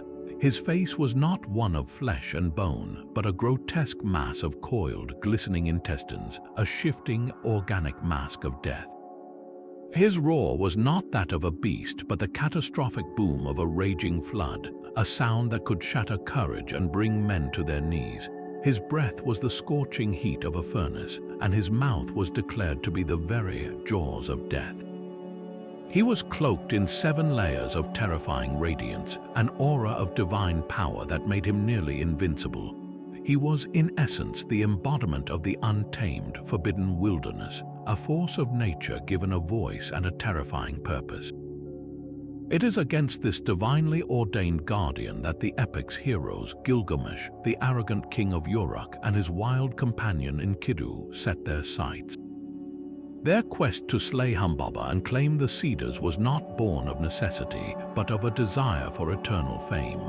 Gilgamesh, obsessed with his own legacy, declares that he will vanquish this great evil so that his name will be remembered forever. This is a crucial distinction. Humbaba is not attacking their city or threatening their people. He is a guardian in his proper place, and the heroes are the transgressors, the invaders seeking glory by conquering a divine preserve. The journey to the forest is fraught with fear, and even the mighty Gilgamesh is gripped by terror as they draw near, needing Enkidu's encouragement to press on. When they finally enter the sacred grove and confront the warden, the epic masterfully builds the tension. They hear his roar like the crash of a storm before they see him. Then they face his 7 layers of terrifying auras, each one a barrier of pure dread. But through cunning and with the help of the sun god Shamash, who sends 13 winds to bind Humbaba and paralyze him, the 2 heroes manage to subdue the colossal guardian. What happens next is one of the most morally complex moments in all of ancient literature. Brought to his knees, Humbaba is not a mindless beast roaring in defiance. He becomes pitiable, articulate, and desperate. He pleads for his life, offering to serve Gilgamesh and cede the forest to him. He appeals to the king's reason and even his mercy.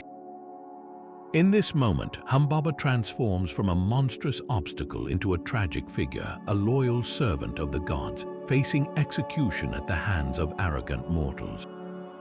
Enkidu, however, proves to be the voice of ruthless pragmatism. He warns Gilgamesh not to listen to the monster's cunning words, arguing that if they show mercy, the great god Enlil in the city of Nippur and the god Anu in heaven will be furious.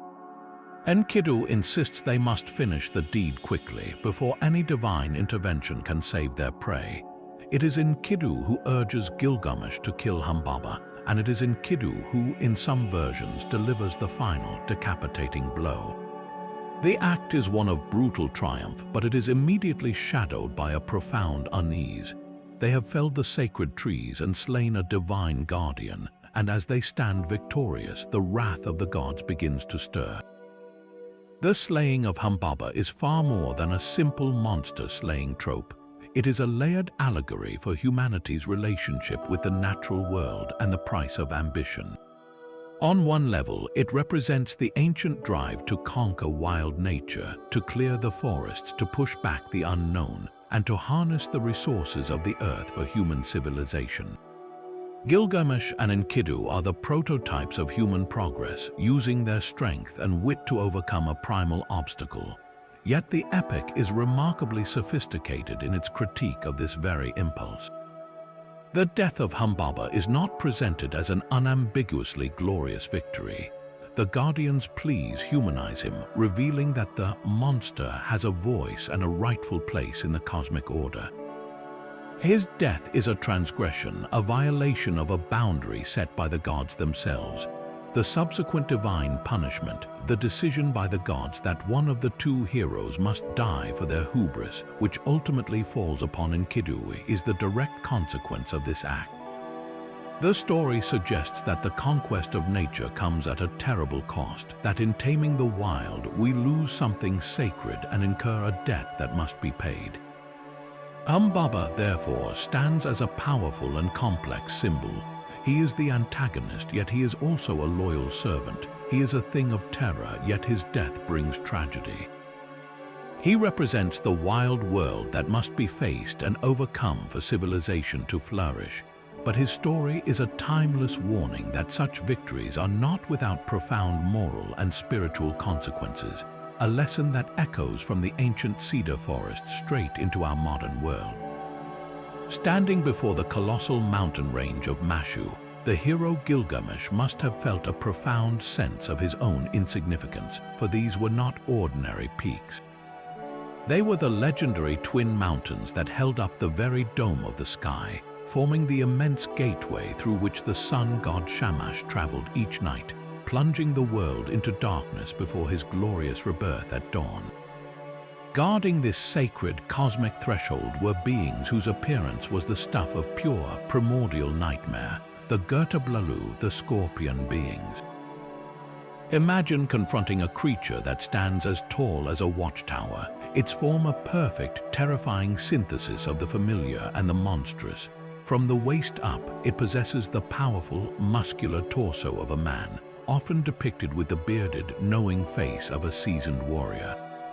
But from the waist down, this humanoid form seamlessly merges with the segmented, armored body of a colossal scorpion, supported by multiple, skittering legs. Most fearsome of all is the long, chitinous tail that arches over its back, ending in a glistening, venom-dripping stinger capable of delivering a death that was as swift as it was agonizing. This hybrid form was not a random act of terror. It was a masterwork of symbolic design, combining the intelligence and strategic mind of a human guardian with the lethal, unforgiving power of one of the desert's most efficient predators.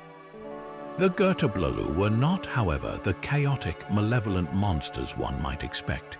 Their duty was one of cosmic importance, a divine appointment that placed them at the very frontier between the known world and the terrifying, sunless realm of the dead.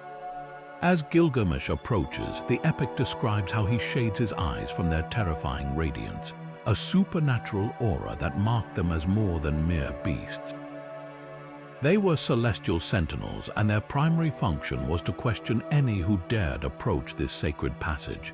When they see Gilgamesh, their reaction is one of measured assessment, not mindless aggression. They recognize the divine portion within him, the fact that he is 2/3 God and only 1/3 man. This discernment is crucial, revealing them as beings of order and law, capable of judgment and reason. They do not attack on sight. Instead, they engage him in conversation, questioning his purpose. They understand that no ordinary mortal could have journeyed so far, and they perceive that his quest to find the secret of eternal life from the flood hero Utnapishtim is driven by a grief and a determination that transcends mere human ambition. After a profound deliberation, the scorpion man turns to his mate and declares that the one who has come to them must be a god, and thus they should grant him passage.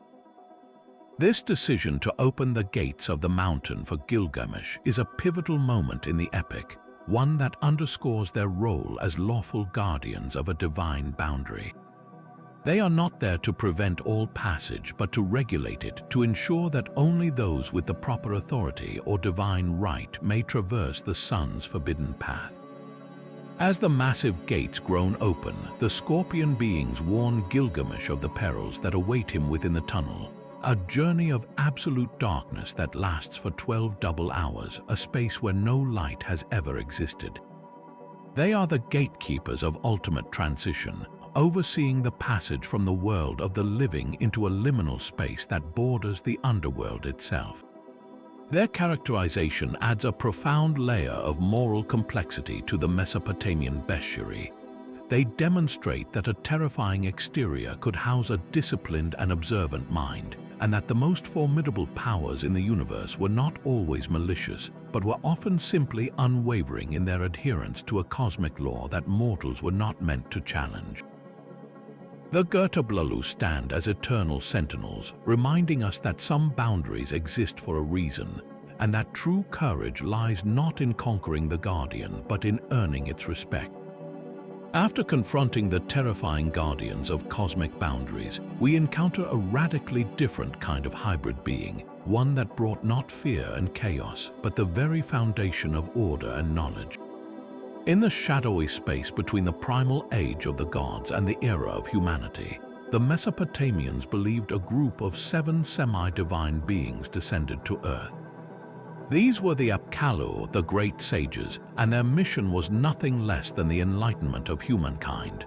Sent by the god of wisdom and fresh water, who was also known as Enki, these 7 figures arrived before the Great Flood, at a time when humanity lived in a primitive state, devoid of the structures that would come to define civilization. They were the ultimate culture heroes, divine emissaries whose purpose was to lift people out of ignorance and provide them with the tools to build a stable and prosperous society. Their curriculum was the bedrock of human achievement, imparting the sacred knowledge of agriculture so people could move beyond mere survival and cultivate the land. They taught the principles of law and justice, establishing the rules that would allow communities to coexist peacefully. They bestowed the art of writing, the incredible technology of capturing language and thought, which would become the vessel for history, literature, and administration. And they instructed humanity in the science of architecture, guiding the construction of the first temples and cities, creating the physical landscape of civilization itself. Without the Apkallu, the world would have remained a wild, uncultivated place. They were the bridge between the raw potential of creation and the refined order of human culture. Their physical form was as distinctive as their purpose, a visual representation of their origin and nature. The Apkallu were consistently depicted as the Kalulu or fishmen.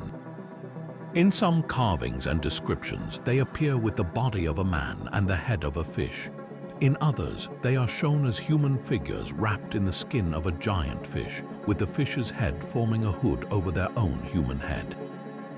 This striking imagery was deeply symbolic, directly connecting them to the domain of their patron, the god E. E's realm was the Abzu, the vast subterranean ocean of fresh water that was believed to lie beneath the earth, feeding the springs, wells, and the great Tigris and Euphrates rivers. This Abzu was not just a physical place, it was the source of all wisdom, magic, and creative potential. By bearing the form of a creature from these sacred waters, the Apkallu were walking, talking symbols of E's profound knowledge flowing forth onto the dry land of the human world. The fishman was not a monster of the deep, but a sage from the source of all life and understanding, a being who had emerged from the watery font of all consciousness to share its secrets. Their legacy, however, is tinged with a profound sense of loss, a golden age that could not last. The coming of the Great Flood, sent by the angry assembly of gods to wipe out noisy, overpopulous humanity, marked a definitive break in this direct line of divine instruction. The era of the Apkallu was over, they returned to the Abzu, and the world entered a new age. From that point on, humanity was guided by the Amanyu, the learned or master scholars who were fully human. These were the wise men, the exorcists, the scribes, and the kings who had to work to preserve and interpret the wisdom the sages had left behind, rather than receiving it directly from the source. This distinction created a powerful narrative about knowledge itself. The Apkallu possessed a perfect, foundational wisdom given by the gods. The human scholars who followed could only aspire to understand and build upon that original, perfect revelation. This idea resonates deeply with our own modern concepts of a lost, advanced civilization or a primordial wisdom that we are still trying to rediscover.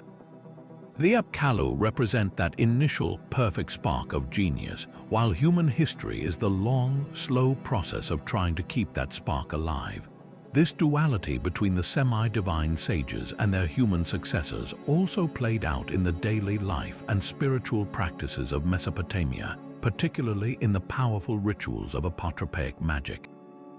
Small figurines of the fish Apkallu were meticulously crafted from clay or stone, and ritually buried at the strategic liminal points of a building, under the floors, in the corners of rooms, beneath the threshold of the main door, or in boxes embedded in the walls. The act of placing these figures was a reenactment of the original protective work of the sages. Just as the 7 Apkallu had brought order to a chaotic world in the primordial past, their tiny effigies were believed to stand guard against the chaotic forces of evil spirits, demons, and disease that might try to invade a home or a temple. They were a physical prayer, a way of harnessing the foundational, ordering power of those first wise beings to maintain a sacred and protected space in the present. In this role, the Apkallu complete a beautiful and complex cycle. They began as teachers of the grand, abstract arts of civilization, and they ended as humble, buried guardians of the domestic and spiritual peace that civilization was meant to provide. They are a testament to the Mesopotamian belief that wisdom was not just for intellectual pursuit, but was a tangible, active force that could shape reality, build cities, and even guard a family's home from the unseen dangers of the night. Emerging from the shadows of myth and into the very stone of imperial power, the Lamashtu and Sheddu were far more than statues. They were the architectural embodiment of divine protection and royal authority, a declaration in limestone and alabaster that here civilization was guarded. To approach the gates of an Assyrian palace in Nineveh or Khorsabad was to walk into the gaze of these colossal hybrids, whose very scale was designed to humble visitors and crush the spirits of any malevolent forces. Imagine standing before a creature that towers over you, a sentinel carved from a single immense block weighing as much as 40 tons. Its body is that of a powerful, muscled bull or a sleek, powerful lion, the ultimate symbols of unassailable strength and royal ferocity. From its shoulders, vast, sweeping wings arch upwards, layered with intricate feathers, signifying its connection to the celestial realm and its swift, all-seeing nature. And most unnervingly, crowning this formidable form is the serene, bearded head of a human king, his face framed by the elegant, curled locks of wisdom, his eyes wide with an omniscient, placid stare, often topped with the horned crown that marked its divine status. This was the benevolent manifestation of the Utukku spirit, a protective genie made manifest. The male was known as the Sheddu and the female as the Lamashtu, and together they were the ultimate guardians of the threshold, the spiritual border guards for both king and kingdom. Their ingenious design was a masterpiece of psychological and symbolic engineering, particularly the famous innovation of the 5 legs. When you viewed the Lamashtu from the front, it appeared perfectly static, a solid, immovable wall of stone, standing with 2 powerful forelegs planted firmly on the ground, projecting an image of unwavering stability and eternal readiness. But as you walked past and viewed it from the side, the creature seemed to be in motion.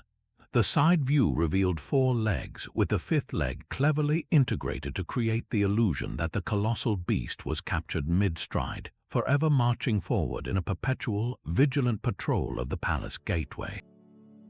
This optical illusion was no mere artistic flourish, it was a profound statement. It meant that the guardian was simultaneously steadfast and advancing, eternally present and yet always on the move. Its watchfulness was not passive, it was an active, dynamic force. It communicated to all who entered that the king's protection was both an unshakable fact and a constantly advancing reality.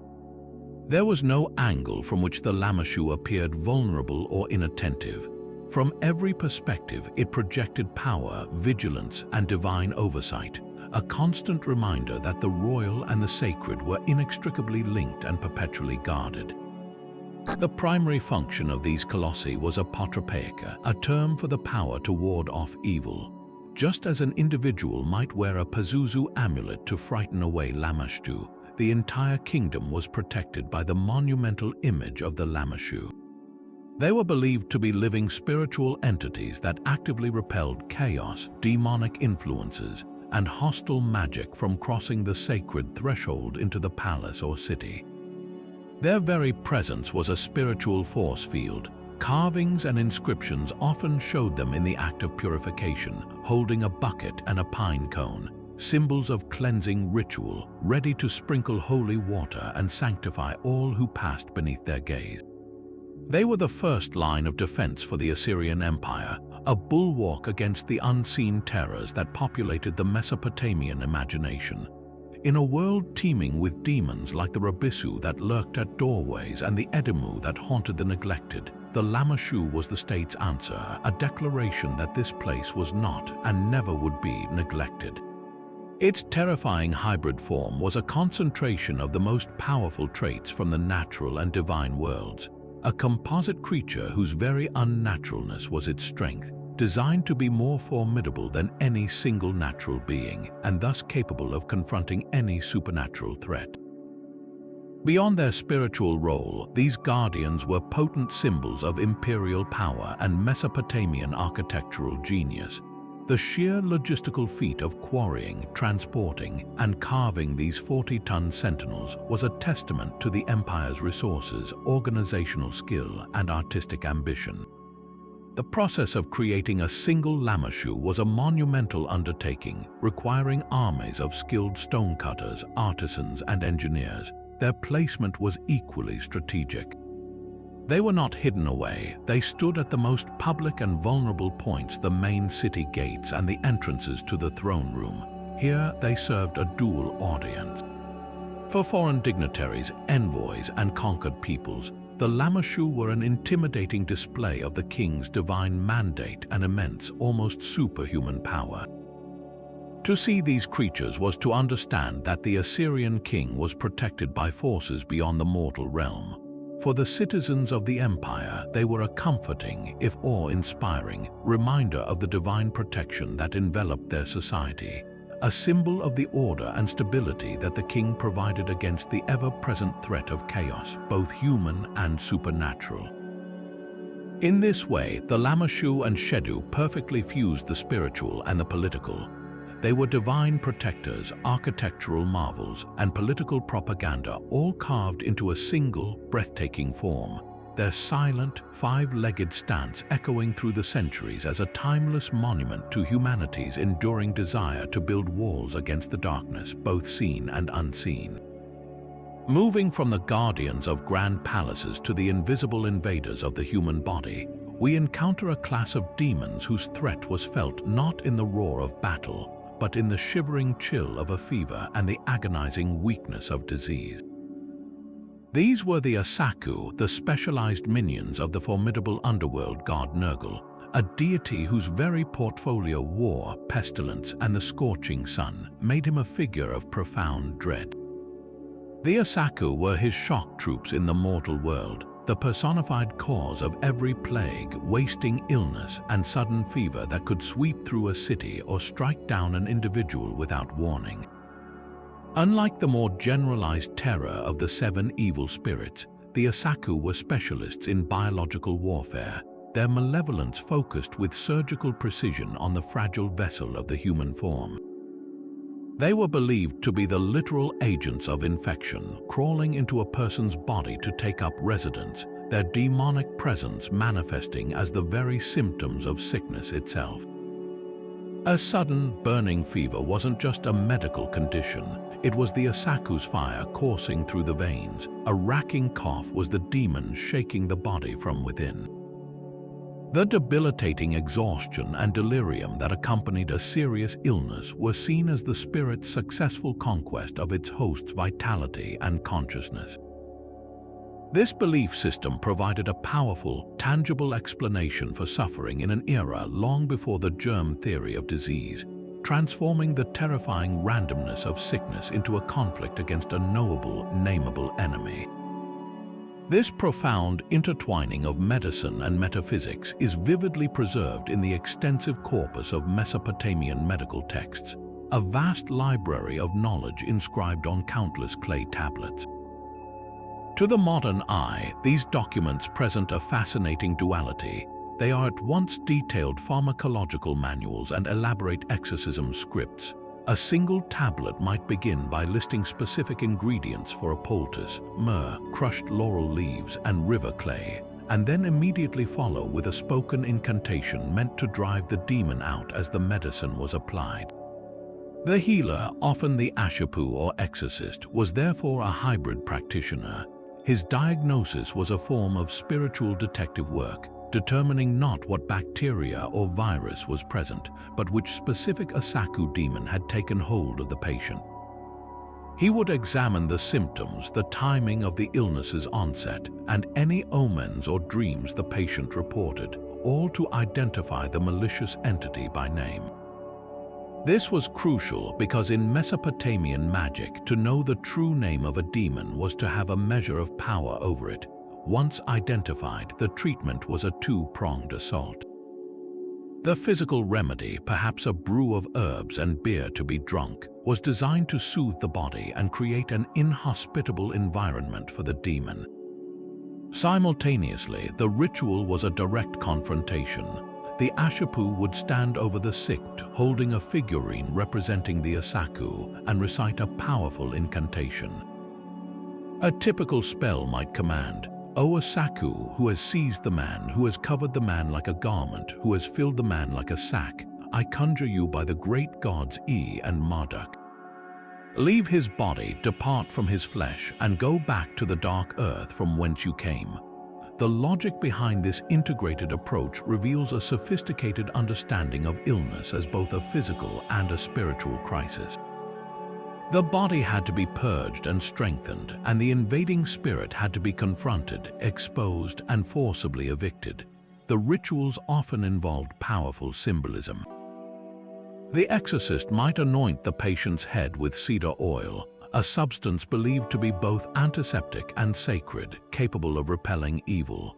He might use a sacred drum or bell to create a dissonant sound that was thought to be painful to the demonic ear, driving the entity out. In some cases, a substitute was offered. A small animal like a goat or a lamb would be brought near the patient, and the demon would be commanded to leave the human and enter the animal instead, which would then be driven out into the wilderness, carrying the sickness away with it. This practice shows a deep-seated belief in a cosmic economy of suffering, where a balance had to be maintained and a destructive force could be redirected rather than simply destroyed. The legacy of the Utukku and the medical exorcistic texts is a profound reminder that for the Mesopotamians, the world was an interconnected whole.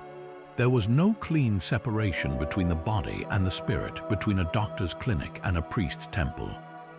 To heal a person was to engage in a cosmic struggle, to reassert order over the chaos that sickness represented, using every tool available from the medicinal properties of plants to the formidable power of the spoken word against the named demons of disease. These divine beasts were far more than simple pets or impressive steeds. They were living, breathing extensions of the gods themselves, physical manifestations of their power, their domains, and their very identities. To understand a Mesopotamian deity fully, one had to also understand the creature that stood by their side or bore them through the heavens. Chief among these sacred animals was the Lamashtu, the furious serpent we first met as one of Tiamat's monstrous creations. But in a stunning act of cosmic reclamation, this very same dragon became the ultimate symbol of Marduk's hard-won supremacy. After his victory over chaos, Marduk didn't destroy the Lamashtu. He tamed it, transforming the primeval weapon of the enemy into the ultimate badge of his own authority. This was a profound political and theological statement. By mastering the creature that had once served the forces of disorder, Marduk demonstrated that his new regime was not merely a replacement for the old chaos, but its complete and total subjugation. He had absorbed the most potent symbols of the opposition and made them his own.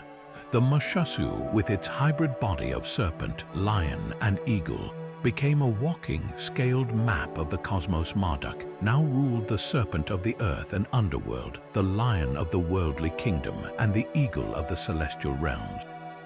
You can see this magnificent creature depicted on the famous Ishtar Gate of Babylon, not as a fearsome monster to be slain, but as a regal, almost serene companion to the city's patron god. Later, this association was passed down to Marduk's son, the god of wisdom and writing, Nabu. In the city of Borsippa, Nabu's temple was a center of learning, and the Lamashtu guarding its gates sent a clear message. True wisdom has the power to tame even the most furious chaos, and divine knowledge is protected by the most formidable power imaginable. Equally iconic was the lion, an animal whose raw power and majestic ferocity made it the perfect emblem for the goddess Ishtar, known to the Sumerians as Inanna. In art and poetry, Ishtar is constantly accompanied by lions, often shown standing upon them or holding them on leashes. But this was not a relationship of simple dominance. The lion reflected the profound and often terrifying duality at the heart of Ishtar's nature. On one hand, she was the goddess of love, fertility, and sexual desire, the life-giving force that ensured the continuation of the community and the natural world. In this aspect, the lion could symbolize her protective, maternal power, the fierce mother who would defend her people with untamable courage. Yet, Ishtar was also the goddess of war, strife, and unpredictable rage. When her desires were thwarted, as in the Epic of Gilgamesh when the hero rejects her advances, her wrath was as sudden and as devastating as a lioness's charge. She unleashes the bull of heaven upon Uruk, bringing ruin and death. The lion, therefore, captured both sides of a character, the nurturing protector and the destructive, untamable force of nature. To be under Ishtar's favor was to be guarded by her lions. To earn her disfavor was to be torn apart by them. This duality made her one of the most complex and powerful figures in the pantheon, and the lion was the perfect, living symbol of that fearsome complexity. For the storm god Akkad, known as Ishkar to the Sumerians, the chosen symbol was the bull. This association was direct and visceral.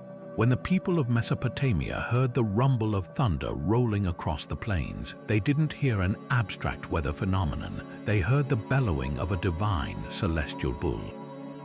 The bull's immense physical strength mirrored the destructive power of Akkad's storms, which could bring torrential rains, flash floods, and devastating winds that flattened crops and homes.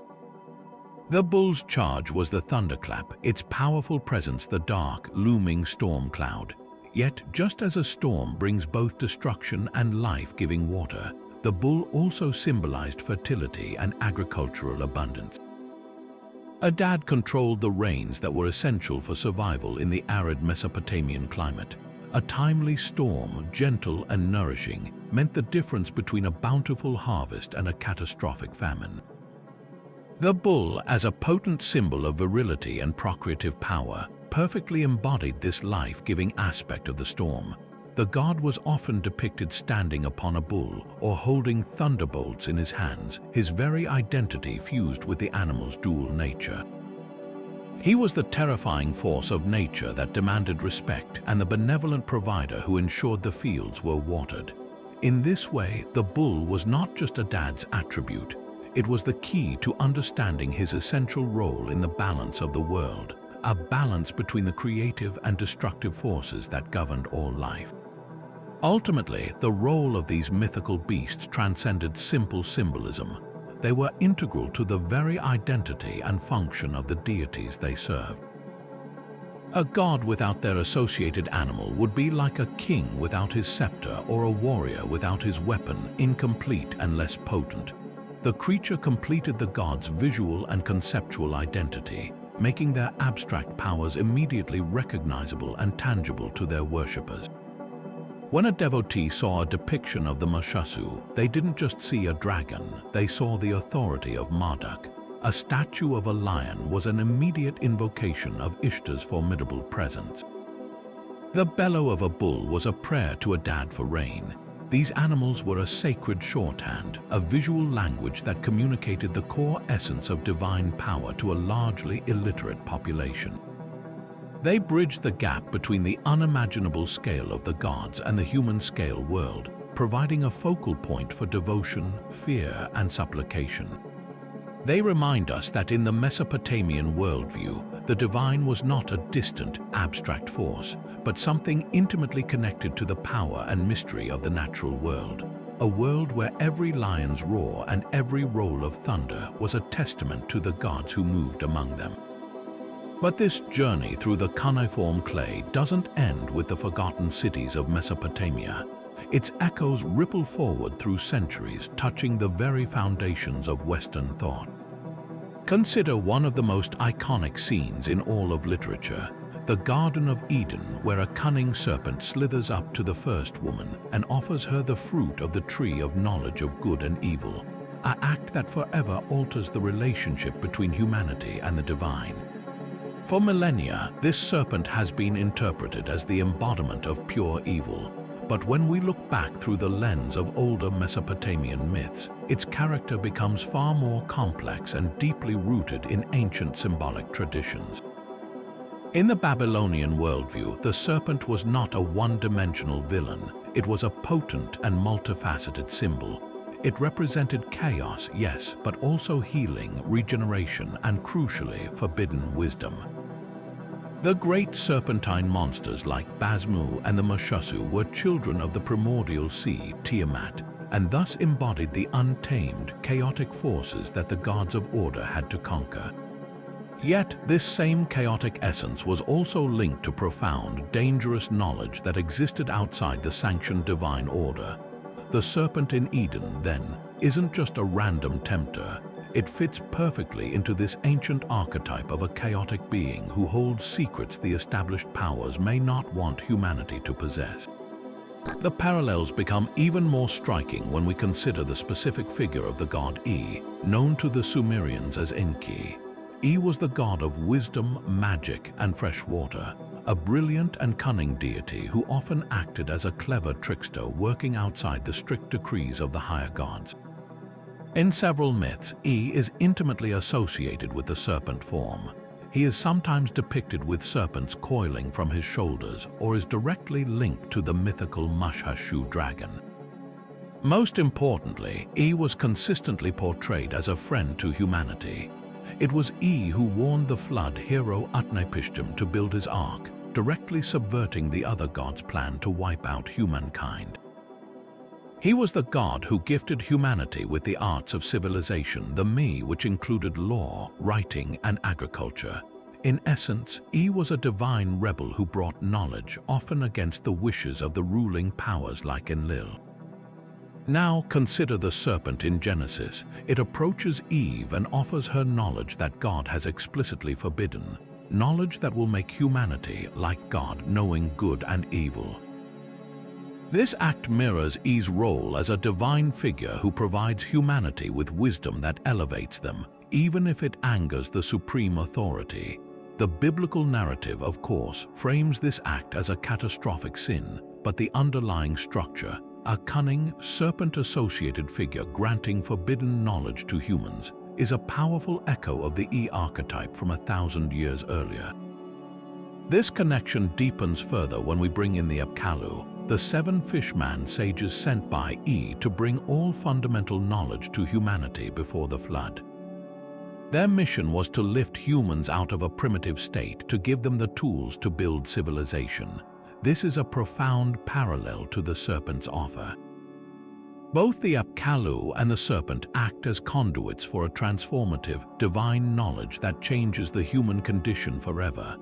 The key difference lies in the perspective of the later biblical authors. In the Mesopotamian view, the knowledge brought by the Apkallu was an unambiguously positive gift, the very foundation of human achievement. In the Genesis narrative, this same archetype is recast in a negative light. The knowledge is forbidden, and acquiring it represents disobedience and a fall from grace. This shift reflects the profound theological differences between the polytheistic, world-affirming culture of Mesopotamia and the emerging monotheistic, covenant-based faith of ancient Israel. For the Israelites, defining their identity against their powerful Mesopotamian neighbors and predecessors, a story that explained human suffering and toil as a consequence of disobeying a single, all-powerful God was central. The ancient, revered figure of the knowledge bringer was thus transformed into the tempter, the adversary, to reinforce the paramount importance of obedience to Yahweh. This cultural diffusion wasn't a simple act of copying, it was a complex process of adaptation and reinterpretation. The Levant, the region that would become home to the kingdoms of Israel and Judah, existed for centuries within the sphere of Mesopotamian cultural and political influence, from the age of the Akkadian Empire to the Assyrian and Babylonian conquests that eventually led to the Jewish exile in Babylon. During this long period of contact, the rich tapestry of Mesopotamian myth would have been well known to the peoples of the region. The authors of the Genesis narratives were undoubtedly drawing from this shared pool of ancient Near Eastern motifs, but they were sculpting them to serve a new theological purpose. The chaotic serpent of Tiamat, the cunning wisdom of E, and the civilizing mission of the Apkallu were all distilled and reshaped into the singular figure of the Edenic serpent. This figure retained its connection to primordial chaos and forbidden knowledge, but its role was inverted to become a warning against the very ambition and desire for divine wisdom that Mesopotamian culture often celebrated. So, the next time you picture that fateful scene in the garden, remember that the serpent is wearing an ancient skin. It is a creature born in the space between the Tigris and Euphrates, a symbol that traveled across deserts and through ages, its meaning constantly shifting, to eventually become one of the most powerful and enduring icons in the history of human storytelling. But how did this pantheon of abstract terrors and cosmic struggles translate into the reality of a Mesopotamian family living in a small mud brick house? The answer lies not in grand temples alone, but in the intimate, tangible objects they kept close and the specialized priests they called upon in moments of crisis. For them, demonic threat was not a distant myth, it was a daily possibility, and their world was consequently filled with a sophisticated system of spiritual defense. The first line of protection was personal and portable, worn on the body or hung in the home, the amulet, crafted from materials believed to hold innate power, gleaming lapis lazuli, deep red carnelian, or more commonly, baked clay or bronze. These were not mere ornaments but functional tools in an ongoing spiritual war. The most famous of these was the head of Pazuzu. Though this wind demon was a fearsome bringer of disease, his horrifying visage was precisely what made him an effective guardian. The logic was one of fighting fire with fire. A small bronze amulet depicting his snarling, dog-like face with bulging eyes and grotesque features would be hung around the neck of an infant or a pregnant woman. The belief was that the sight of this greater, more powerful evil would terrify a lesser demon like Lamashtu into fleeing, effectively using a king of demons as a supernatural watchdog. These amulets were a pragmatic and powerful form of spiritual deterrence, a constant, wearable shield against the unseen dangers that threatened life's most vulnerable moments. Alongside these personal charms were more elaborate apotropaic plaques designed to protect an entire household. These were often dedicated to countering a single, specific threat, with the Lamashtu plaque being the most detailed and terrifying example. A family might commission a clay tablet roughly the size of a hand, intricately carved with an image of the demoness in all her grotesque glory. She would be shown with her lioness head and donkey ears, often standing on a donkey, suckling a pig and a dog, and grasping serpents in her hands. But this image was not just a depiction of fear, it was part of a magical contract. The plaque would often include a detailed incantation, sometimes written in cuneiform around the border, that didn't just ask for protection but actively described her banishment. The plaque served as a permanent physical embodiment of the spell, a constant warning to Lamashtu that this home was defended. It was a form of spiritual signage, declaring that this territory was hostile to her influence. Other common amulets included simple, polished stones with a hole in the center, believed to trap evil spirits, or cylinders made of precious stone carved with images of protective deities like the fish Apkallu sages. These objects transformed the home from a simple shelter into a ritually fortified space, its walls and occupants guarded by a silent army of carved stone and inscribed metal. When these passive defenses failed and a demon was suspected of having taken hold, causing a sudden illness, a string of bad luck, or a haunting presence, the Mesopotamians turned to a professional, the Ashippu, a figure who combined the roles of doctor, scholar, and magical specialist. The Ashippu was not a simple sorcerer. He was a highly trained expert who had studied vast libraries of cuneiform tablets containing medical diagnoses, incantations, and ritual procedures. His arrival was a serious event, and his methods were a complex blend of spiritual confrontation and symbolic psychology. The core of his practice was the Humbaba ritual, a ceremony of undoing and banishment. The process often began with diagnosis. The Ashipu would examine the patient, not for physical symptoms alone, but for spiritual clues, dreams they had, unusual events that preceded the illness, or omens that pointed to a specific demonic culprit. Identifying the enemy by name was the first step to controlling it. Once the demon was identified, the ritual could begin. A central tool was the use of figurines. The Ashipu would often create a small statue of the offending spirit from materials like clay, wax, or dough substances that were easy to manipulate and destroy. This figurine became the physical representation of the disease or misfortune. The ceremony would involve a series of meticulously recited incantations, often passed down for generations. These were not simple prayers but powerful, formulaic speeches that asserted the priest's authority. He would command the demon, speaking its name and describing its chaotic nature, thereby demonstrating his mastery over it. A typical incantation might proclaim, "By the command of E and Marduk, I adjure you, evil spirit, leave this man's body, return to the dark earth from whence you came." The ritual was a dramatic performance, a spiritual courtroom where the Ashipu acted as both prosecutor and judge. The climax often involved the destruction of the figurine. It might be burned, symbolically purifying the demon with fire, broken into pieces to shatter its power, or, most commonly, thrown into a river to be carried far away from the community and down into the underworld. In some cases, a substitute was offered. A small animal, like a goat, would be brought near the patient, and the demon would be commanded to leave the human and enter the animal instead, a scapegoat literally carrying the sickness away into the wilderness. This practice reveals a belief in a cosmic economy where negative energy could be redirected and balance restored through symbolic exchange. This deeply integrated belief system shows a society that saw no separation between the physical and the spiritual worlds.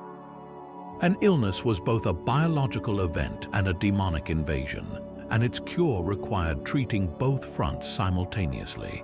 The Ashipu might administer herbal remedies to soothe the patient's body while performing the exorcism to evict the invasive spirit. This holistic approach provided a comprehensive framework for understanding and coping with the hardships of life.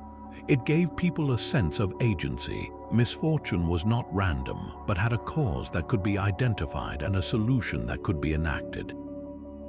The rituals, though complex, provided a clear, step-by-step process for reclaiming order from chaos, for cleansing a home from a haunting, or for healing a loved one from a terrifying sickness. From the humble amulet around a baby's neck to the elaborate ceremonies of the master exorcist, the Mesopotamian response to their demon-filled world was one of remarkable sophistication, a testament to the human need to confront the darkness, not with resignation, but with knowledge, ritual, and an unwavering will to protect what they held dear. Yet even the most elaborate rituals and powerful amulets could only offer temporary protection against the ultimate, inevitable conclusion of every human life. A journey to the underworld, a realm so terrifying that it was itself considered a monstrous entity. This was Ker, a name that meant mountain or land, but which described a bleak, sunless domain of dust and silence, a place that actively consumed the identities of the dead. And ruling over this joyless kingdom was a pair of deities whose very natures were intertwined with death, power, and a fearsome majesty that could only be described as monstrous. To understand the finality that the Mesopotamians feared, we must meet the sovereigns of this dark realm, beginning with the god who brought the plague, Nergal. He was not merely a god of the underworld, he was a deity of terrifying duality.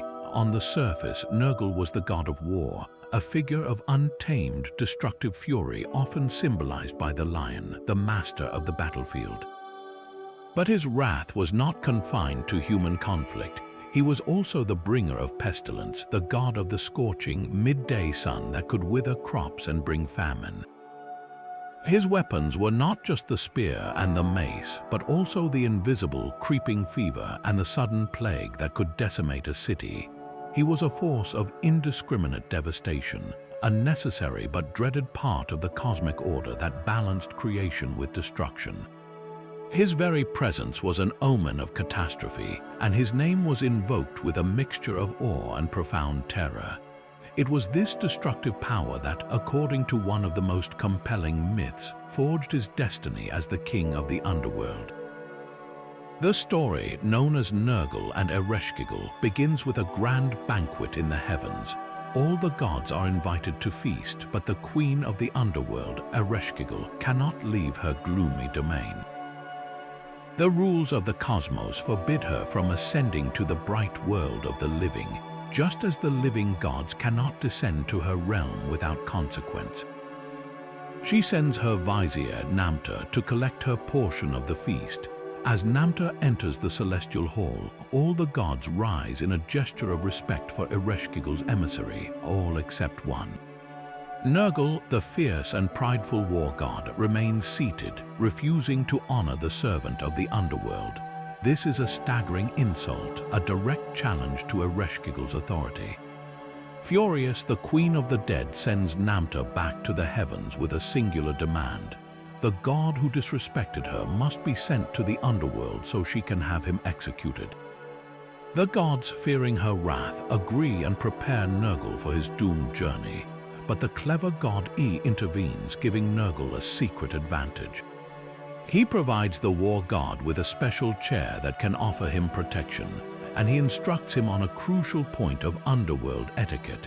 He must refuse all offers of food, drink, and comfort, for to accept hospitality in the land of the dead is to be trapped there forever.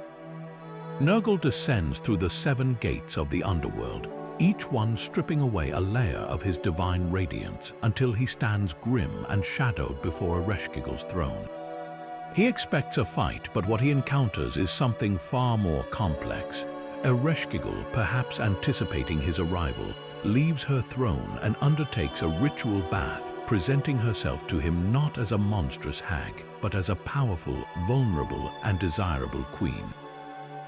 She attempts to ensnare him with the traditional traps of the Underworld, offering him food, drink, and a place to wash. But Nergal, following E's advice, refuses each time.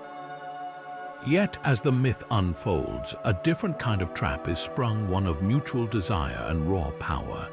Drawn to each other's formidable strength, they spend 6 days and 7 nights together in Ereshkigal's chamber, a union of war and death, of the scorching sun and the endless night.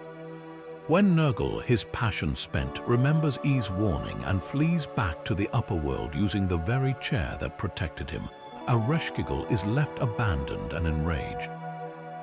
She screams up to the heavens, her voice echoing through the cosmos, threatening to raise the dead to outnumber the living if her lover is not returned to her. The gods, terrified of this ultimate imbalance, compel Nergal to go back. This time, however, he does not go as a prisoner or a reluctant consort. He returns as an equal, storming into her throne room, seizing her by the hair and dragging her from her throne to the bed. But this is not an act of pure violence. It is a ruthless negotiation of power. He offers to become her husband and rule by her side, and she, recognizing a force that matches her own, agrees. From that moment, Nergal is no longer just a visiting god of war. He is the co-ruler of the Underworld, the king who stands beside its terrifying queen. That queen, Ereshkigal, whose name means Queen of the Great Earth, was a figure of absolute, terrifying authority in her own right. She was not the villain of the piece, but a primordial power, the older sister of the beautiful and vibrant Ishtar. While Ishtar ruled over the life, love, and war of the world above, Ereshkigal governed its absolute opposite. She was the mistress of the silent, decaying corpse, the ruler of the forgotten ancestors, the final adjudicator of every soul.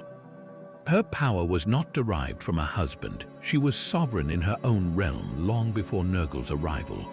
Her portrayal is one of stark, imposing majesty. She is the embodiment of the cold, impersonal, and unforgiving nature of death itself. When her sister Inanna attempts to conquer the Underworld, it is Ereshkigal who passes the sentences of death upon her, hanging her corpse on a hook without a flicker of sisterly mercy. The laws of Ker are absolute, and she is their ultimate expression. Her very presence commands a dread that is different from the chaotic fury of a demon. It is the dread of inevitability, of a system that operates without pity or exception. Her union with Nurgle created a perfect, fearsome partnership. He brought the active, destructive force of war and plagued the very mechanisms that filled her realm, while she provided the ancient, unshakable authority of the grave. Together, they were the ultimate power couple, governing the one destination that every mortal, from the lowest slave to the highest king, could not avoid. And their domain, Ker, was a monster in its own right. It was not a place of punishment in the later Christian sense, but a bleak, joyless expanse where all souls, good and bad, went to lead a shadowy, diminished existence. The Mesopotamian underworld was often described as a dark, dusty land, a place where the dead wore feathers like birds and gathered dust as their only sustenance. It was a land of forgetfulness where identities slowly faded away, but what made it truly monstrous was its physical and symbolic structure. Ker was surrounded by 7 walls, each with a gate that was guarded and locked. This sevenfold barrier was not for keeping people out, but for ensuring that no one could ever leave. It was the ultimate symbol of finality. The journey of a soul into the underworld was a process of erasure, passing through each gate and leaving a piece of their worldly identity behind, until they arrived in the central court stripped of everything that had made them who they were. The realm itself was personified as a consuming beast. It was the land of no return, a stomach that digested the memories and vitality of the dead. The river that ran through it, the Humbaba, was not a river of water but a flowing, black, primordial entity that was both a boundary and a part of the chaotic void from which the world was formed. To be in Ker was to be consumed by stillness and silence, to become part of a vast, collective non-life. This vision of the afterlife is perhaps one of the most sobering in all of world mythology. It lacks the moral calculus of heaven and hell or the cyclical hope of reincarnation.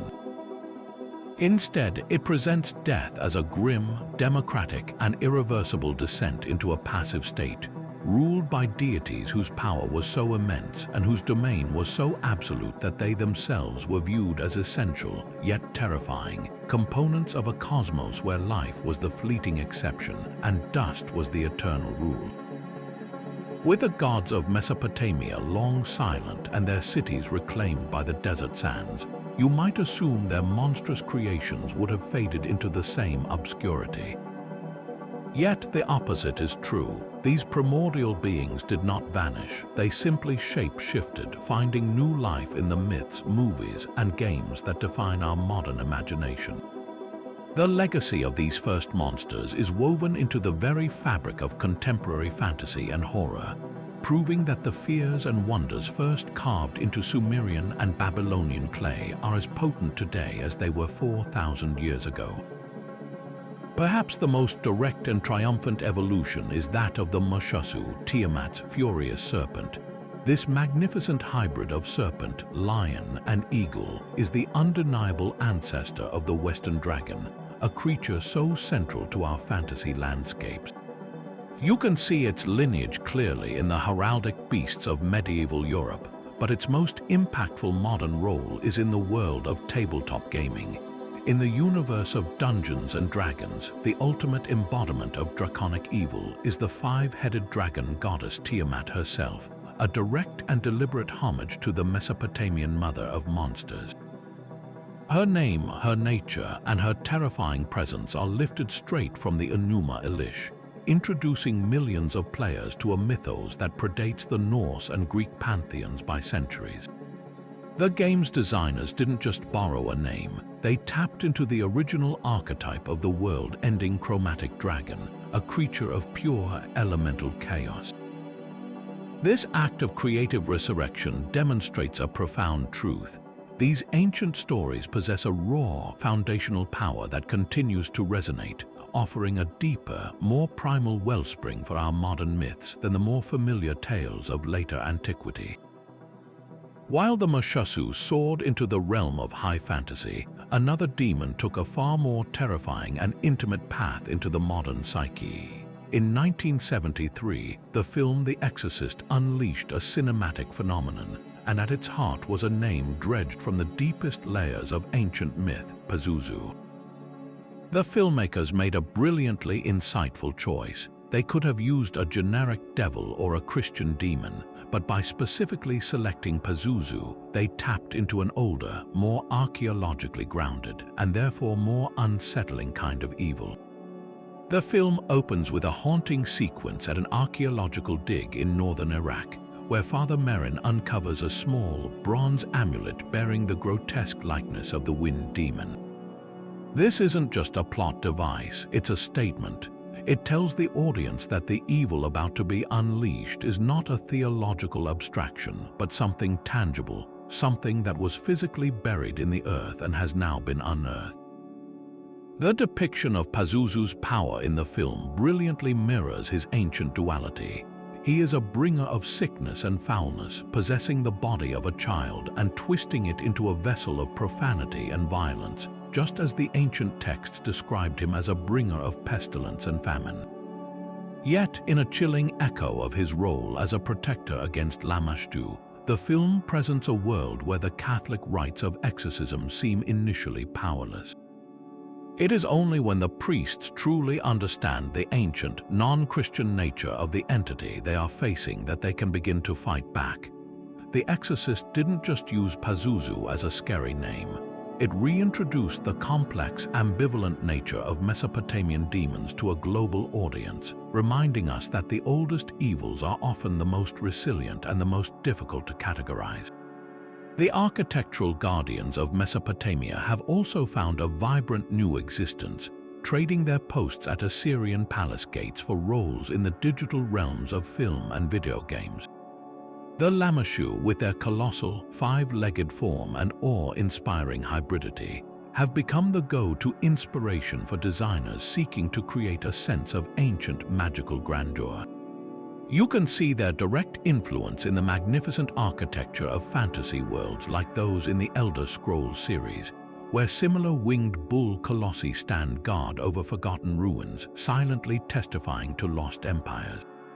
The design of the Sphinx in many media draws heavily from the Lamashtu's combination of animal power and human intelligence. Perhaps one of the most creative modern reinterpretations appears in the game Final Fantasy X, with the creature known as the Magus Sisters. These three powerful entities, named after Mesopotamian demons, are summoned as a single, three-in-one being that closely resembles a Lamashtu, complete with a human head, a bovine body, and sweeping wings. This is more than a simple visual reference. It's an adoption of the Lamashtu's core function as a divine, protective warden, translating its mythical purpose into a game mechanic. These modern incarnations prove that the psychological impact of the Lamashtu's design is timeless.